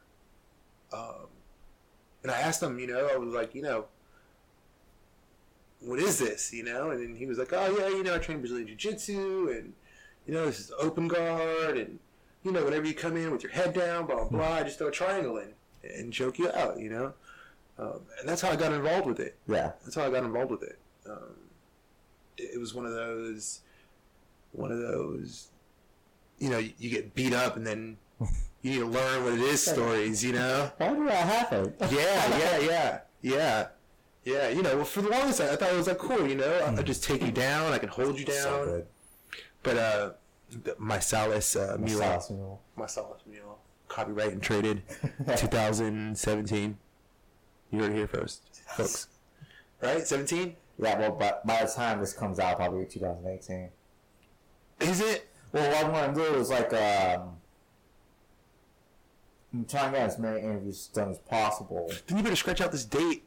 No, it'd be cool. We're going into the future, folks. No, it'd be cool, because, like, by the time, the shit we talked about earlier, like, we talked about something that was current. Oh, Suge Knight and shit. Suge Knight will be dead. Yeah. No, but I don't want to say that, folks. Yeah, by the time, like, 2008, he's like, what the fuck they're talking about? What's a Suge Knight? What's a Suge Knight? Yeah. Marijuana was illegal? That's so weird. Oh, whatever. Yeah, I used to be a cop, and it turned out, like, I found out from this nice lady we were talking a couple months ago. I was at her, doing a job at her, place she manages, and she was just talking to me, and her husband's a retired police officer, and she said, like, you know how many cops, as soon as they leave the force, or they retire, the first thing they do is, like, they go buy pot? Yeah, dude, I would.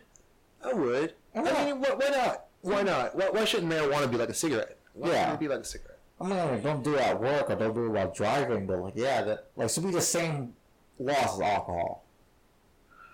Yeah. Like, okay, you need to be a certain age to buy it. I mean, I don't think the inebriation is the equivalent as it is alcohol. I mean, I think there's a big difference from somebody smoking.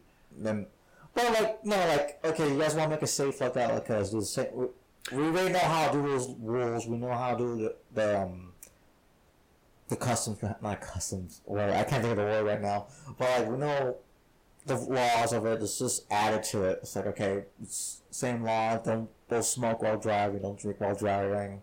Don't operate any heavy machinery. Yeah, don't do that stupid shit. That should be legal. Like, you see, go to. Well, there has to be some kind of compromise, obviously. Yeah. I mean, people are still going to break that rule, just so you know. Yeah, but like there still has to be some compromise on the books, for sure. Yeah, but that's a fair law. That I was like, okay, let's put the same laws as alcohol. Like, okay, you can't do it at school. You can't do it while driving. You can't. I saw an interesting picture the other day of a whiskey machine from the 50s. What's a whiskey? Or, like, how's a machine? Like, you mean the actual distillery, or the actual... No, like a dispenser. Ooh. Like, you'd go pop in a dime. Oh, yeah, I saw that. And they'd give you whiskey. Yeah. At work. It was actually like office buildings and shit, you know, like a coffee machine. I wonder It'll be interesting to look up like if there was there less violence back then or like less job Back in those days, Yeah. like prohibition or pre-prohibition or post-prohibition. post like with the whole like hey get whiskey for 50 cents. Right. Drinking a barrel swill. Yeah. Is this a normal thing? Yeah. So it's not alcohol, is it? Right. This is right. water. It was just whatever. People drink whiskey all the time. What are you talking about? This is flavored water. Yeah. Irish water. Irish water. It's coffee after coffee. Yeah. I love Irish coffee, man. I haven't had Irish coffee in a long time. Yeah, me neither. But I love it. A little what is it, Cask and Cream or Bailey's. That's Bailey's. And coffee with a splash of cinnamon. I used to make this for, I used to have it made for me at a little bar I used to go to, but I love fucking Irish coffee, man. It's delicious. If you haven't had Irish coffee, 1, you're an asshole. 2, try it. Yeah, try it. See, you said that like I was thinking when you said Irish coffee, I got confused with Irish car bomb. Oh, I don't drink like that, man. I had that. I didn't have that till maybe 2 or 3 years ago. The Irish car bomb? Yeah. I can't drink like that, man. That's crazy. Yeah, That's crazy. Well, like no, I never had an Irish coffee. Next time I go out, I'm gonna have Irish coffee. Have an Irish coffee. It's good, man. It's really good. For sure. It's definitely, and I guess for the undercover alcoholics, you can just go to work. Yeah, a little Bailey's and coffee. Little cream in there. Hitting the sauce. It's a good way to disguise the booze. Whatever. If that's your thing. But yeah. Irish coffee, I love it, man. It's good. It really is good. And it might be a little weird in America ordering it at a bar. You might get kicked out of the bar. No, I think not. No, it's actually a normal thing. Yeah. I'm pretty sure it's not normal. I'm saying, but it's like it's not looked down upon. So okay, iced coffee. I order water at bars. If I'm not drinking, I'll order club soda. Oh, that's so gross. I like club soda. Cause I stopped drinking soda. Besides, like when I have my cheat days. Is club soda just like soda without flavoring? No, it's just carbonated water. That's gross. No, it's actually good. Like if you want to stop drinking soda, just drink that. Club soda? Yeah. No. Yeah, it tastes good. I like it. My now. guilty pleasure is Sprite.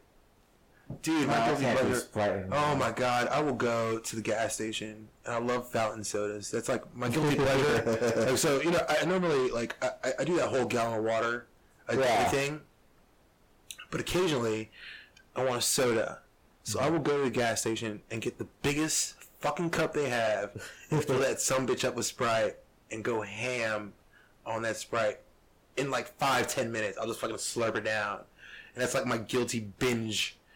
Like drink, you know what I mean? Yeah. That's it for me. I'll just go get a soda and I'll chug all 64 ounces of it, and I'm satisfied. I can't do that, but if I do have a soda craving, it's for like ginger beer or ginger ale. The ginger beer. Yeah, either ginger beer or ginger ale. And once in a while, Coke vanilla, Coca-Cola vanilla. Mm-hmm. I like that. Ew. That tastes good, like a sandwich. With Coca-Cola vanilla and a sandwich? Yeah, Coca-Cola vanilla and a sandwich. Yeah, I'll take a Coca-Cola vanilla. Yeah, fuck it. At Waffle House, Yeah. when you're really drunk and like you come out from a long night, you stop at Waffle House and like you get the all-star breakfast. Oh, what time you gotta leave? I don't know. I think when I get dressed, I'm in my fucking. The cool thing about podcasting is I can be in my pajamas and still. Well, right now it is 10:26. Oh, where you been? I don't know. Well, okay. Let me go to like there's a part of the segment that's actually You got like a flash round? It's not a flash round. It's something I started doing with all the people I'm interviewing with. Randos? You got some rando questions for me? It's not random. It's like it's supposed to show who the person really is. Not really. It's supposed to get like a deeper. You get a deeper perspective for that person. Word? Can we set it up with some music? Hold on. No. I don't know how to do that in this computer.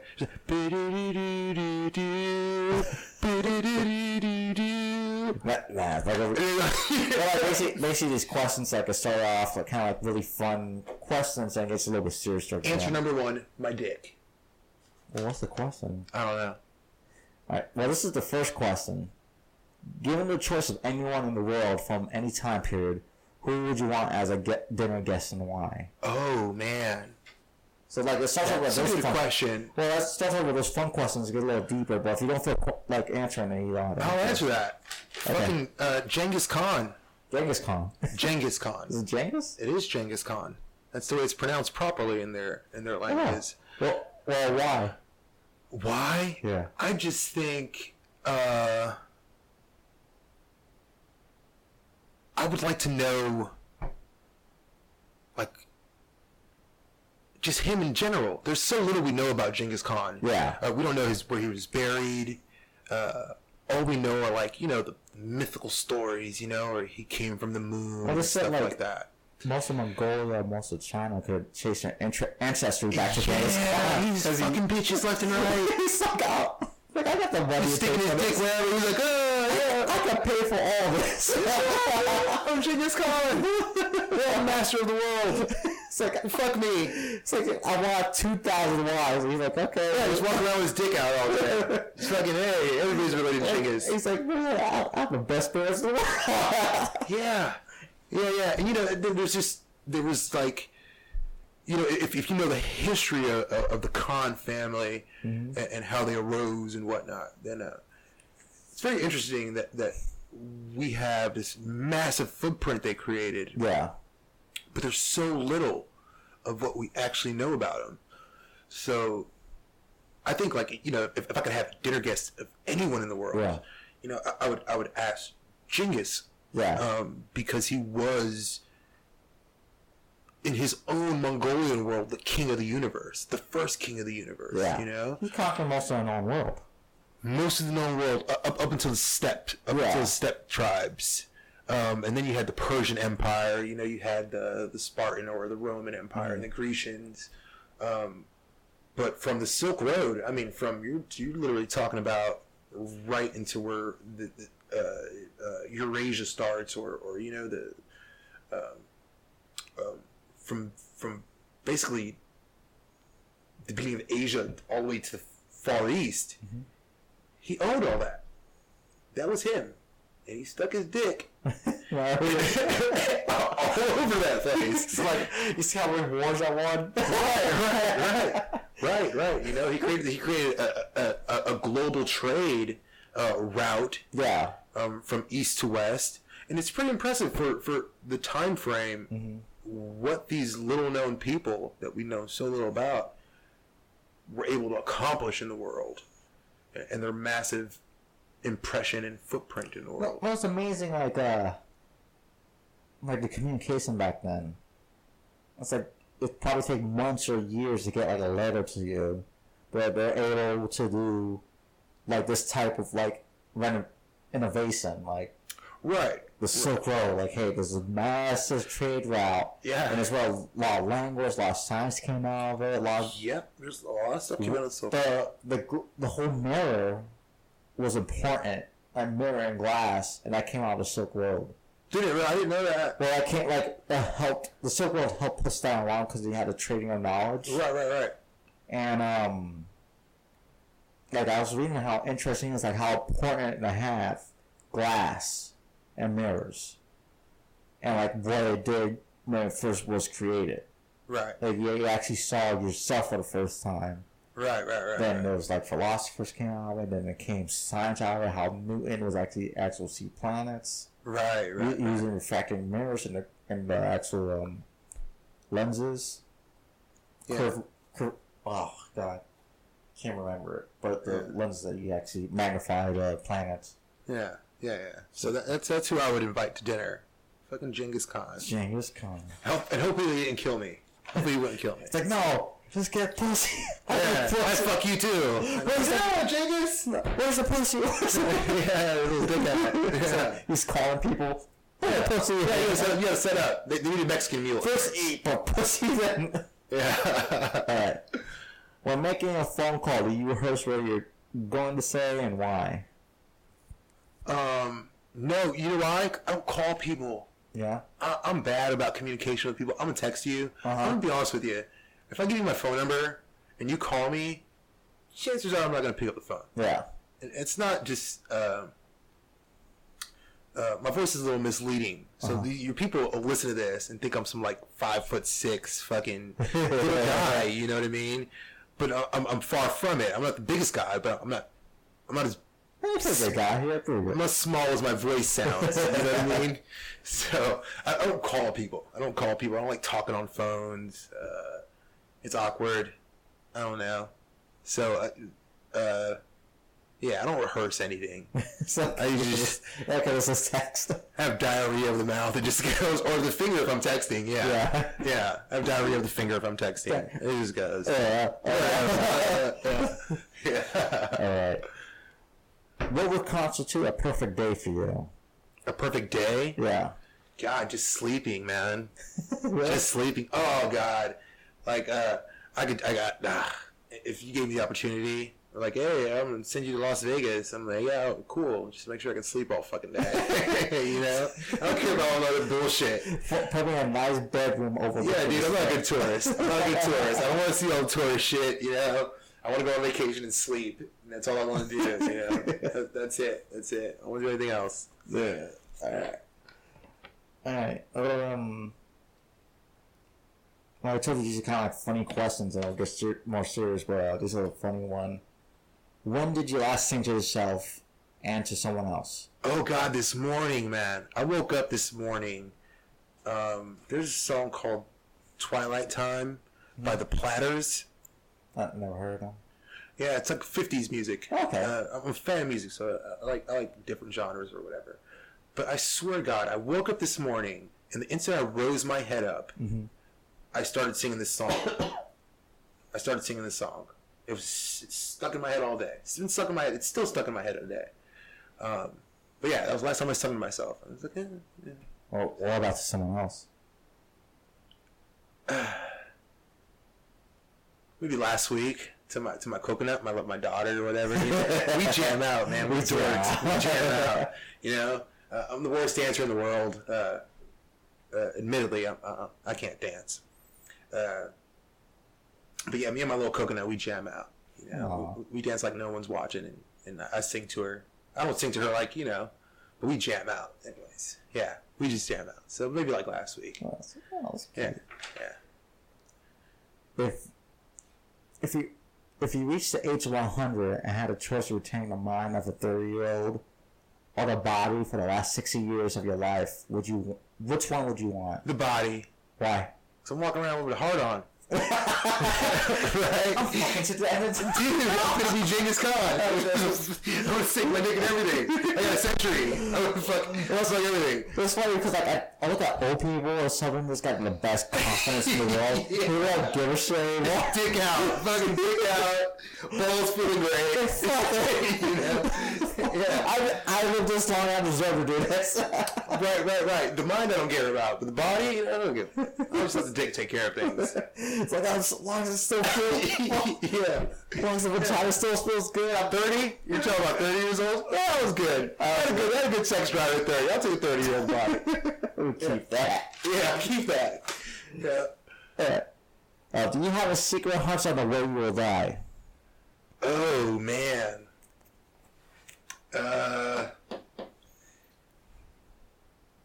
Yeah.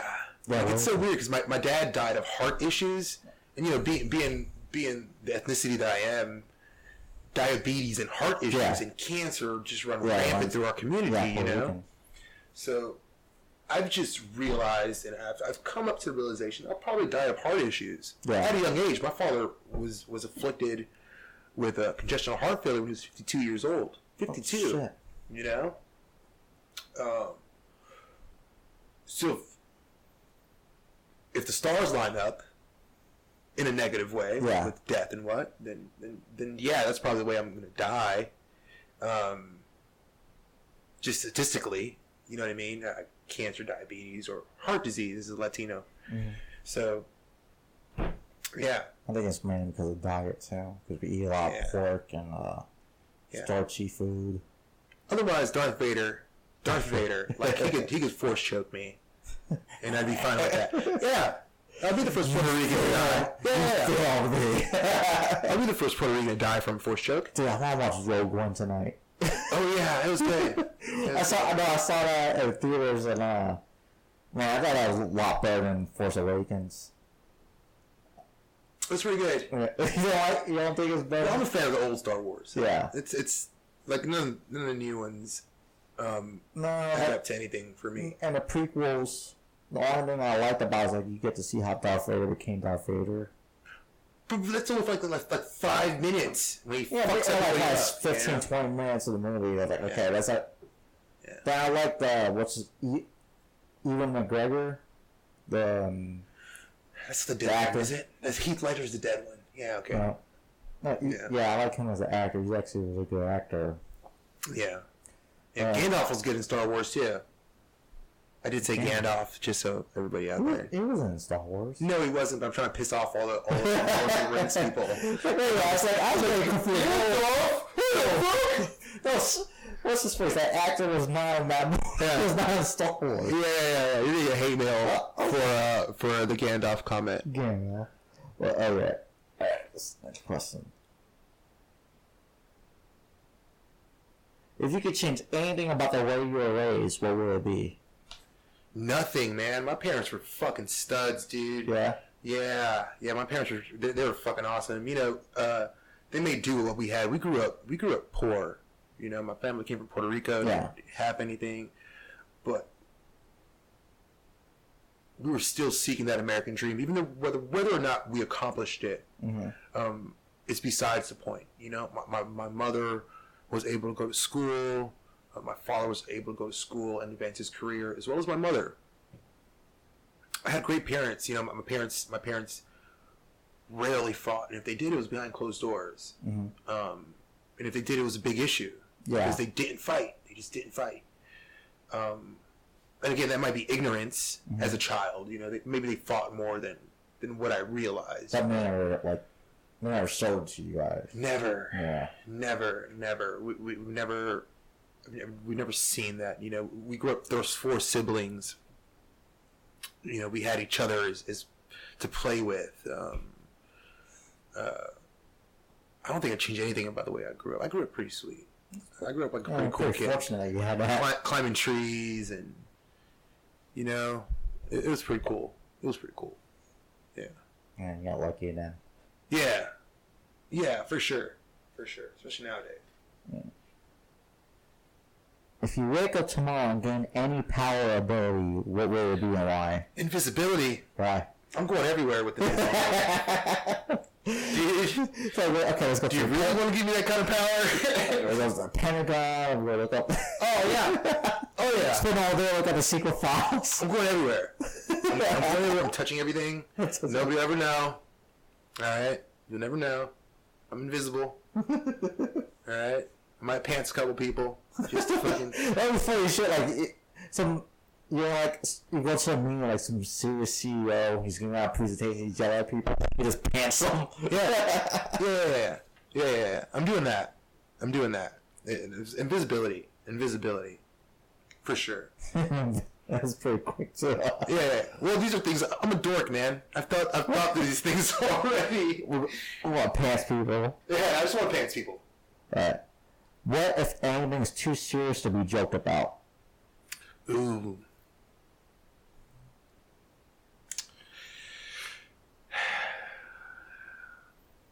I think there's just a bad stigma of mental health. Yeah. Yeah, there is. I mean, I can take a joke just like anybody else. You know, I have a pretty good dark sense of humor. Yeah. So I can take a joke. But I'm glad this country, within the last year, we've become a little bit more serious about mental health. You know, Yeah. for the longest time, mental health was a stigma to people. You know, and people were scared to get help, or just to have resources available for them to get help. I think mental health should be taken seriously. You know, lives are at stake with mental health. Not only your life, but your family's life. Yeah. Your kid's life. You know, all that affects not only you but the people around you as well. Should you not make jokes about it? No. Fucking take a joke, dude. Mm-hmm. It's a joke. But there's a rule in comedy of punching above your weight or below your weight. Yeah. I won't punch below my weight. Yeah. But there are some things, you can make light of. Just don't be, I don't know. Don't be oversensitive, I guess. Everything's funny. Yeah. I think it's one of my downsides to me is I find the funny out of everything. Yeah. But yeah. Mental health. Go fucking, Yeah. Well, it's fun because, like I said, I have depression issues, but I like it how some comedians actually make fun of that. Yeah. Well, I mean, self-deprecation, is it's funny, and a lot of times, comedians, like Kiri. We'll see if we can get Kiri on here. Kiri's a comedian. Kiri. He trains jiu-jitsu. He's a black belt. I'll see if he can do. Oh, wait a minute. Tall white guy with glasses. Tall white guy with glasses. Yeah. That's a solid 75% of the population. But yeah, Kiri. Tall white guy with glasses. The Unabomber. Is how I describe it. But yeah. A lot of it, a lot of their comedy emulates real life. So it is stuff they feel, it is stuff they see, it is stuff they have experienced in life. And you just got to find the humor in it, because otherwise it'll eat you alive. So I always find the humor in things. I try not to stress out about anything. I've stressed out about too much in my life. Yeah. All right. If you could travel in time into the future or the past, which would it be and why? Well, how the fuck am I gonna get Genghis Khan a dinner if I don't travel in time, right?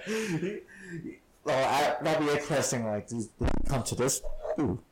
Does he come to this time, or do you go back to his time? I'm going back to his time. Because I want to inject my DNA into China as well. I want to have some other Asians out there. Puerto Rico was never discovered. It was never discovered yet. But Puerto Rican DNA has China. Yeah. I'll just fuck up the whole world. Yeah. It's like, wait, how this happened? These people have never been discovered yet. The lost civilization. The lost civilization. My bad. I dipped my Dunkin' into someone's donut. While I was time traveling. Just go.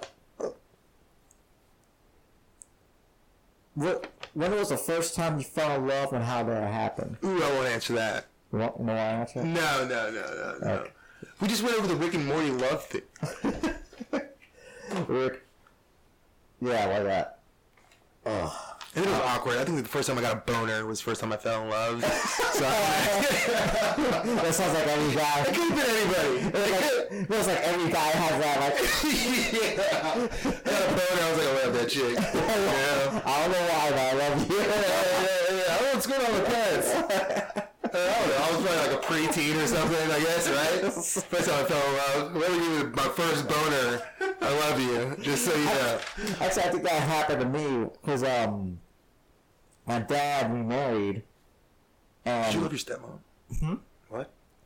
No, I was just. I don't want to speak to my parents, but or speak to my dad and his stepwife. But like when I went to their wedding, this is back when I was I think freshman, sophomore year of high school, and my cousin brought over her hot friends, and she was 28 at the time. I was 15 or 16, and like one of them started dancing with me, and I got a massive boner, and my uncle took a picture. Did she know it? I'm not sure. She probably fucking felt it, but my uncle took a picture, and it's just like because she was like grinding on me. And I was 15 years old. And my uncle took a picture, and at the time, he didn't know, he didn't see it until we all went back to his house after the wedding, and, yeah. He saw a picture of like that massive boulder I had with his girl, and he starts making jokes about it. I was like, what the fuck, man? And we can't tell the girl. Alright. Fucking boner. Fucking boner. Well, Next question. All right, would you answer this one? When did you first have your heart broken, and how long did it take for you to get over it?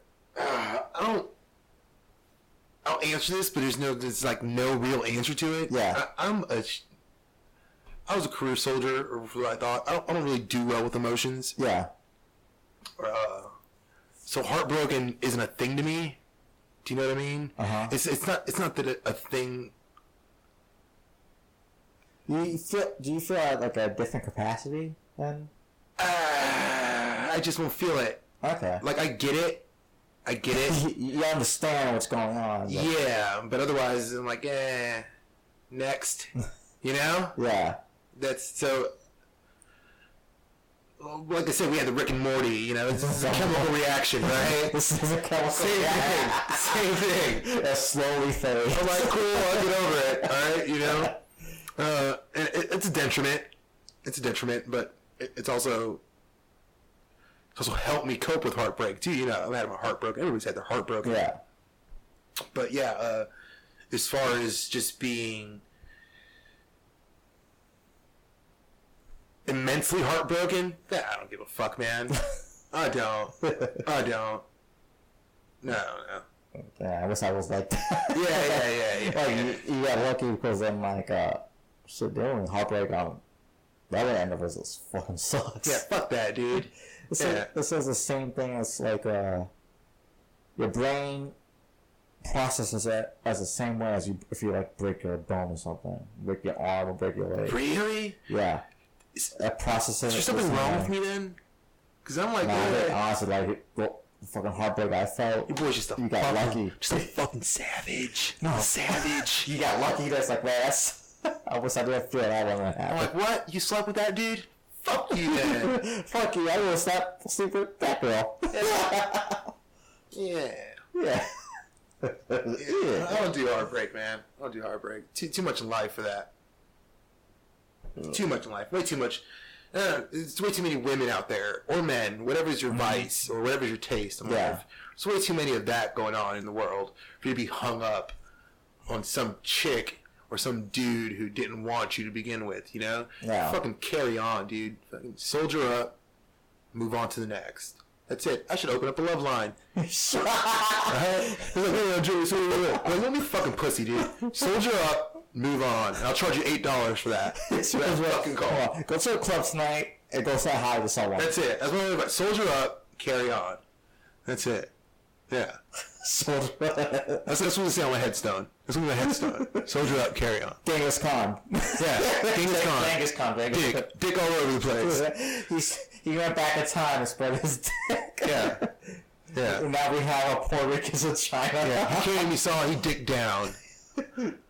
Genghis Khan. Yeah. Alright. When did you last cry in front of another person or by yourself? Ooh, I'm not going to answer that, You man. don't answer it? No. Oh, yeah, that's fine. Alright, this is a little fun one. What's the most embarrassing moment in your life? Like a funny embarrassment. Like, look back right now, it's like it was actually funny.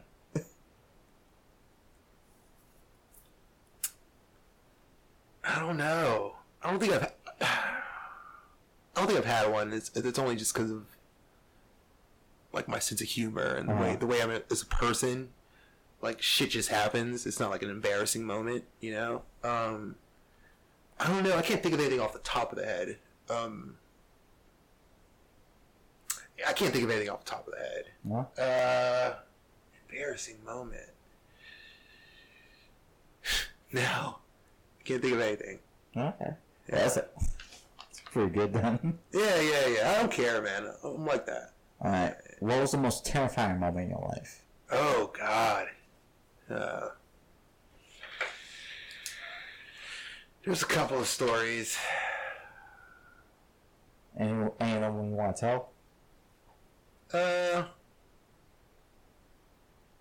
think when Pop passed away, it was probably terrifying, you know, because he'd always been that male figure in our lives, you know. He'd always been that guide and that voice of reason in our lives growing up, you know. Yeah.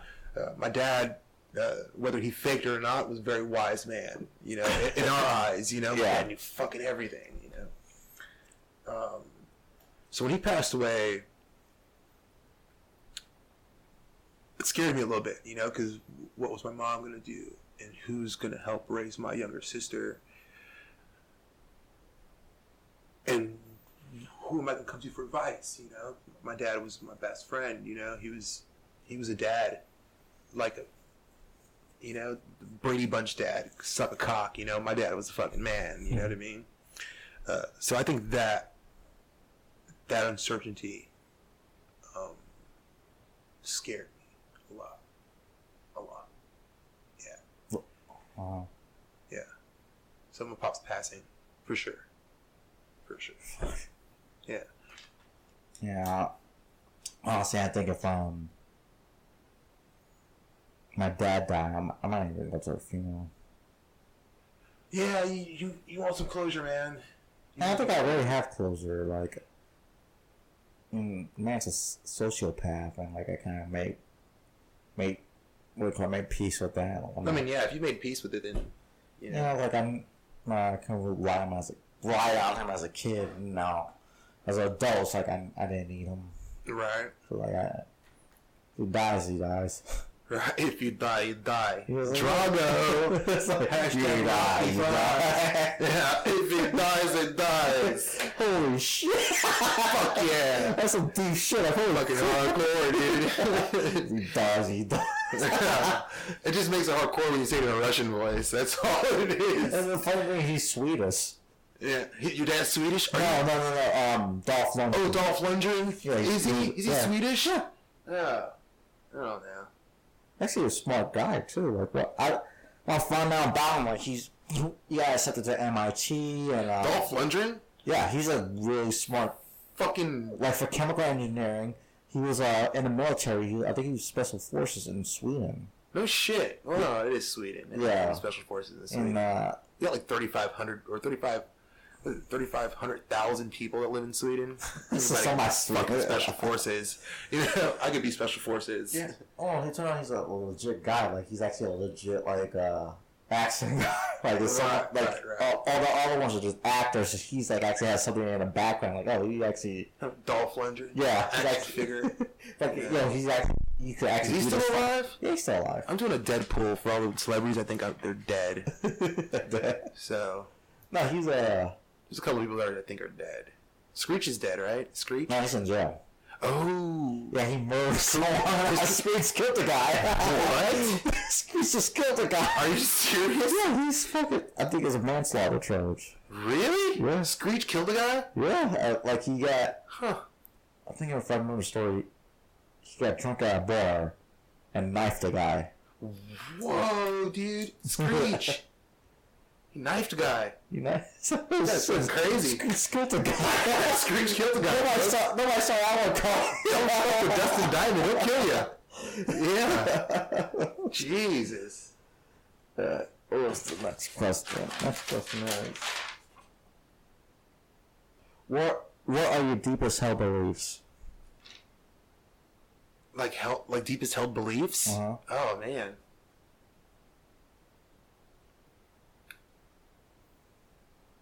I just don't think you should be a piece of shit.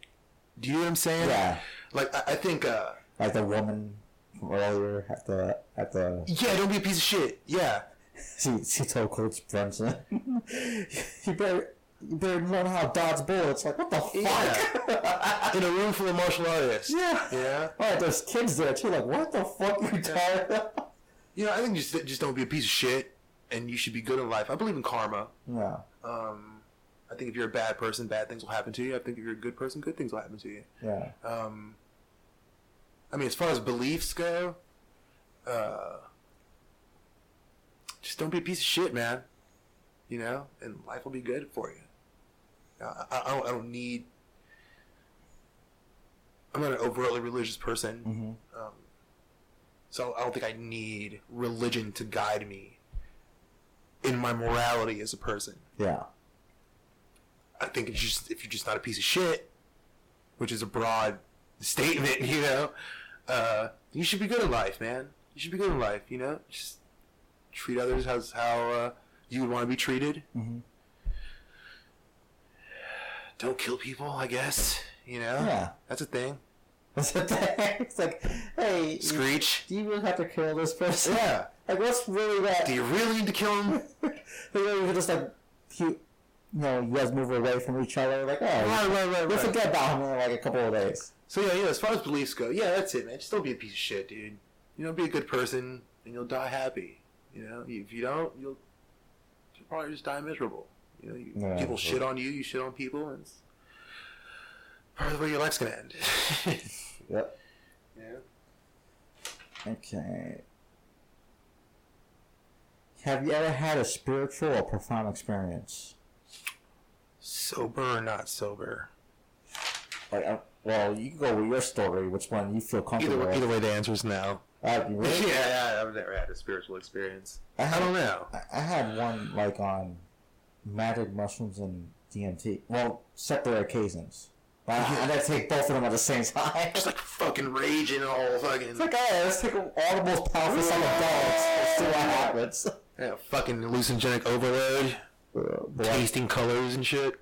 No, magic mushrooms actually better. Like, I tried LSD once and that really messed me up, and that's oof. But and all this happened after I was a cop. So it's not like, oh, I was doing it when I was a cop. Like, no, this happened like 2 years after I quit. Like, okay, Cops are the new Catholic schoolgirls. Yeah. It's like, you can't do what you want. Right. You're like, what? I'm off with you. Busting out rails, fucking shooting at brawn all over your place. Like, sticking in my chest. Well,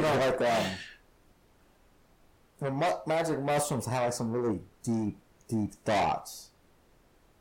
Like, it made me look through some certain parts of my life in like a better way. What time is it? Oh, it's 10:59. Yeah. Alright, we're gonna keep going with these questions. Is there something you dreamed of doing for a long time, and why haven't you done it? I want to have sex in outer space and zero gravity. And I haven't done it yet because I'm not an astronaut, nor do I have a rocket. Or we have a couple of $100,000. Oh, that's right, SpaceX. If you guys want to film somebody busting a nut in outer space, I'm probably your guy. Not because of the volume of said semen, but because it has been my dream, and I've been preparing to bust a nut in zero gravity. I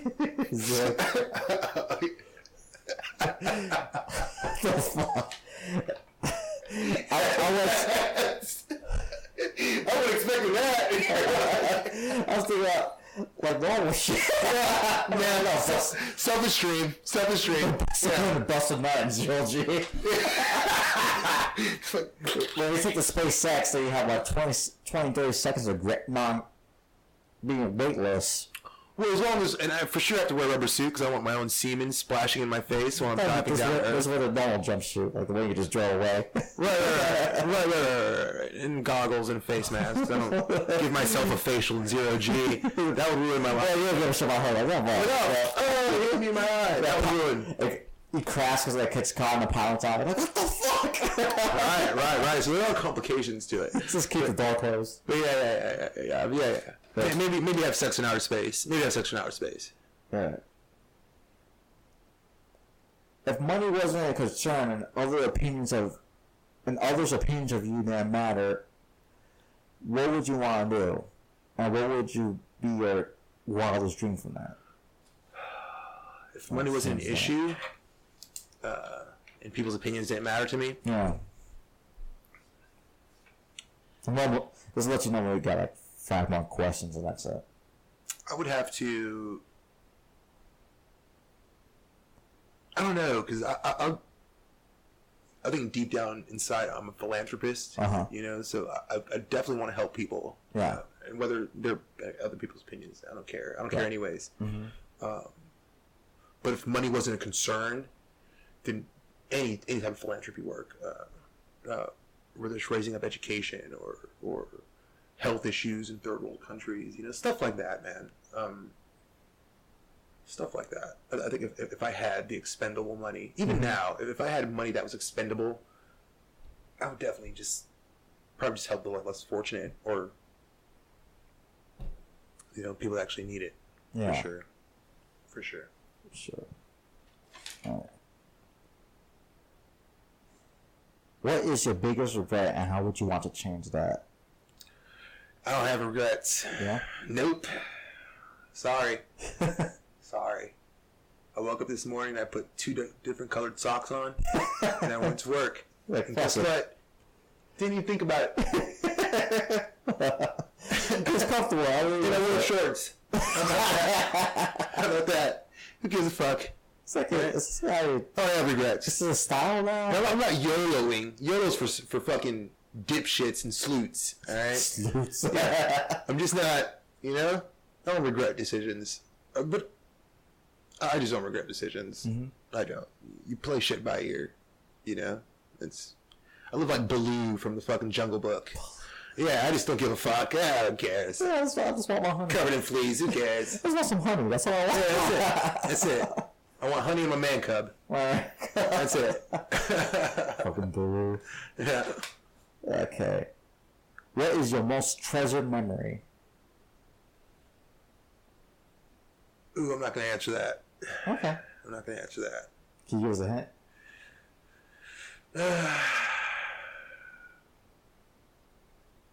The last moment I spent with my sister Aw. before she passed away. So I was with her like 5 minutes before she passed away. So she had me over for rice-a-roni. Or not rice-a-roni. What's that bullshit with the noodles? Either way, that's what I had. Yeah. But she invited me to stay over her house that night. That's always a treasured memory. I mean, and whether it's treasured good or bad, because I didn't stay, and I missed her last seconds, and you understand what I'm saying? Yeah. So that is like my last treasured memory was my being with my sister a couple of minutes before she passed away. Yeah. Wow. Shit. Yeah.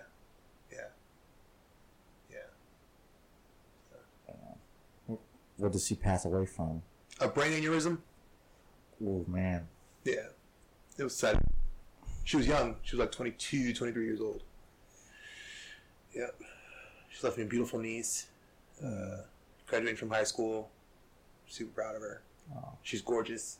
A little too gorgeous for my liking. It's like, tone it down. Tone it down. Why don't you get ugly? Yeah? Wear a mask. Fuck, man. Come on. Have some compassion for us, guys. What are you walking around? I don't want you having a boyfriend. She looks too much like my sister. Kills me. But yeah, that was my last treasured memory for sure. Mm-hmm. What roles does love and affection play in your life? Now after that, we have 2 more questions, and that's it. What is love? What roles does love and affection play in your life? I'll pass. Pass? Yeah, I don't do good with emotion and shit like that. If you knew you were going to die 1 year, what would you change? Would you change anything about the way you're living? If so, why? I think I would do a lot more dangerous shit if I knew I was going to die in a year. Oh, actually, that makes sense. Like, sure. oh well, switch it out plane. I mean, who cares, right? I'm going to die anyways.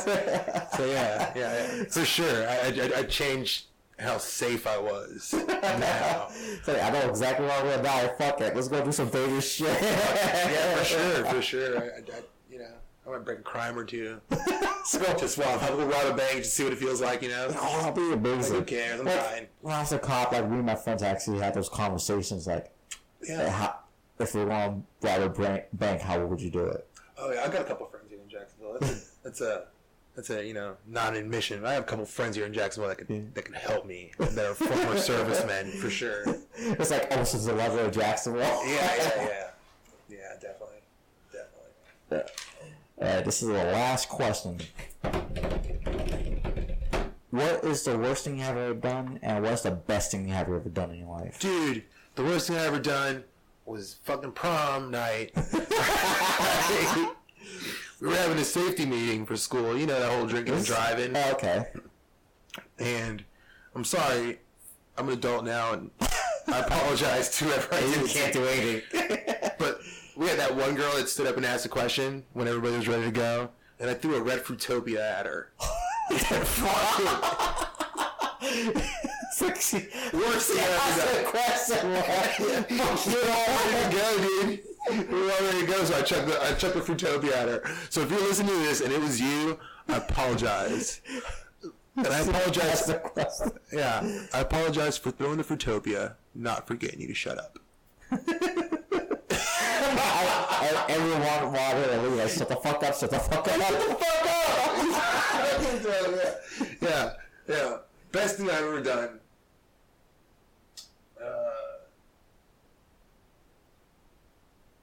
Man, have kids, become a father, you know? Yeah. Oh, dude, I love kids, man. I love kids too, but I love kids. They're so awesome.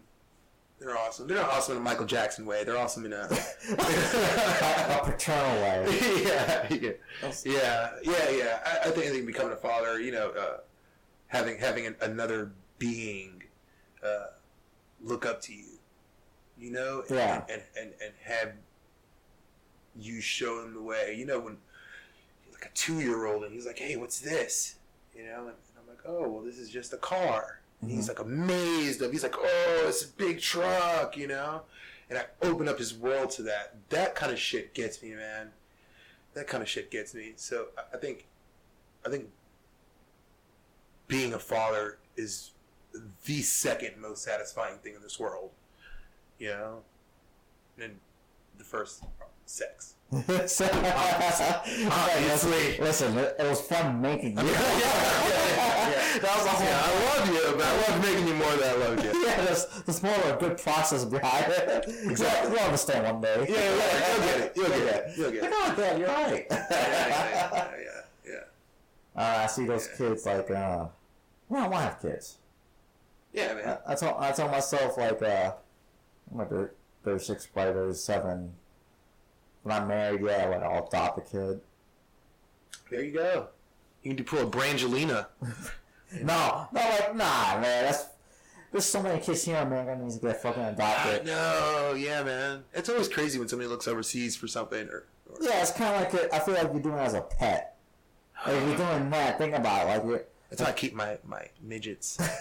my pet midget. I want Filipino midgets out. You're gonna get hate mail for that Filipino midget joke, dude. Who gives a fuck? No, like, I want a Filipino. No, that's how I feel like. Like, we watch these celebrities and some of these people, like, I adopted this white, like, the WASP couples. Like, I just adopted this kid from China. Like, man, there's some fucking black kids here and you get adopted. Yeah, for sure. Some freaking Hispanic kids, some black kids. Yeah. It always starts at home. You gotta help out your fellow man. Yeah. You know. All right. Well, I'm gonna end it now because it's 11:10 and you want to go out. I love you, people, for listening to me. Shout out to Big Baby Jesus #2.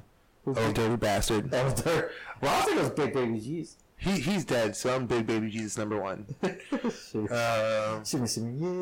Shout out to all my boys and Smileys. I don't know. This awkward shout out thing. I never told you to do it. You just did it. It wasn't in the schedule. No, like, I told you, like, hey, you want to go out? He was like, okay, I guess I'll do a shout. I was like, all right, if you want to do it, let's go. Big ups to Suge Knight. OJ's free.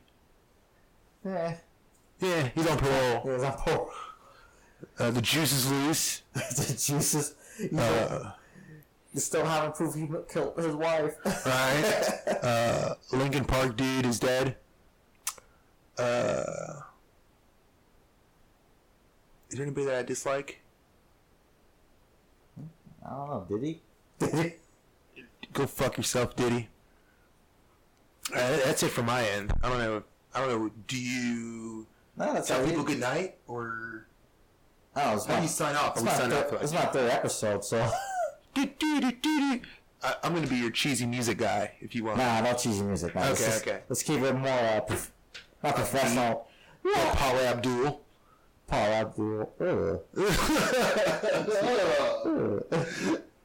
No, it was cut off. Thank you for Thank you for the interview.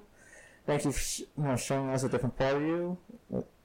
And it wasn't my dick. That's the best part. And thank you for the marijuana. Yeah. It was nice because like it wasn't too strong. I smoked with a cop, folks. Ex-cop. I broke the law.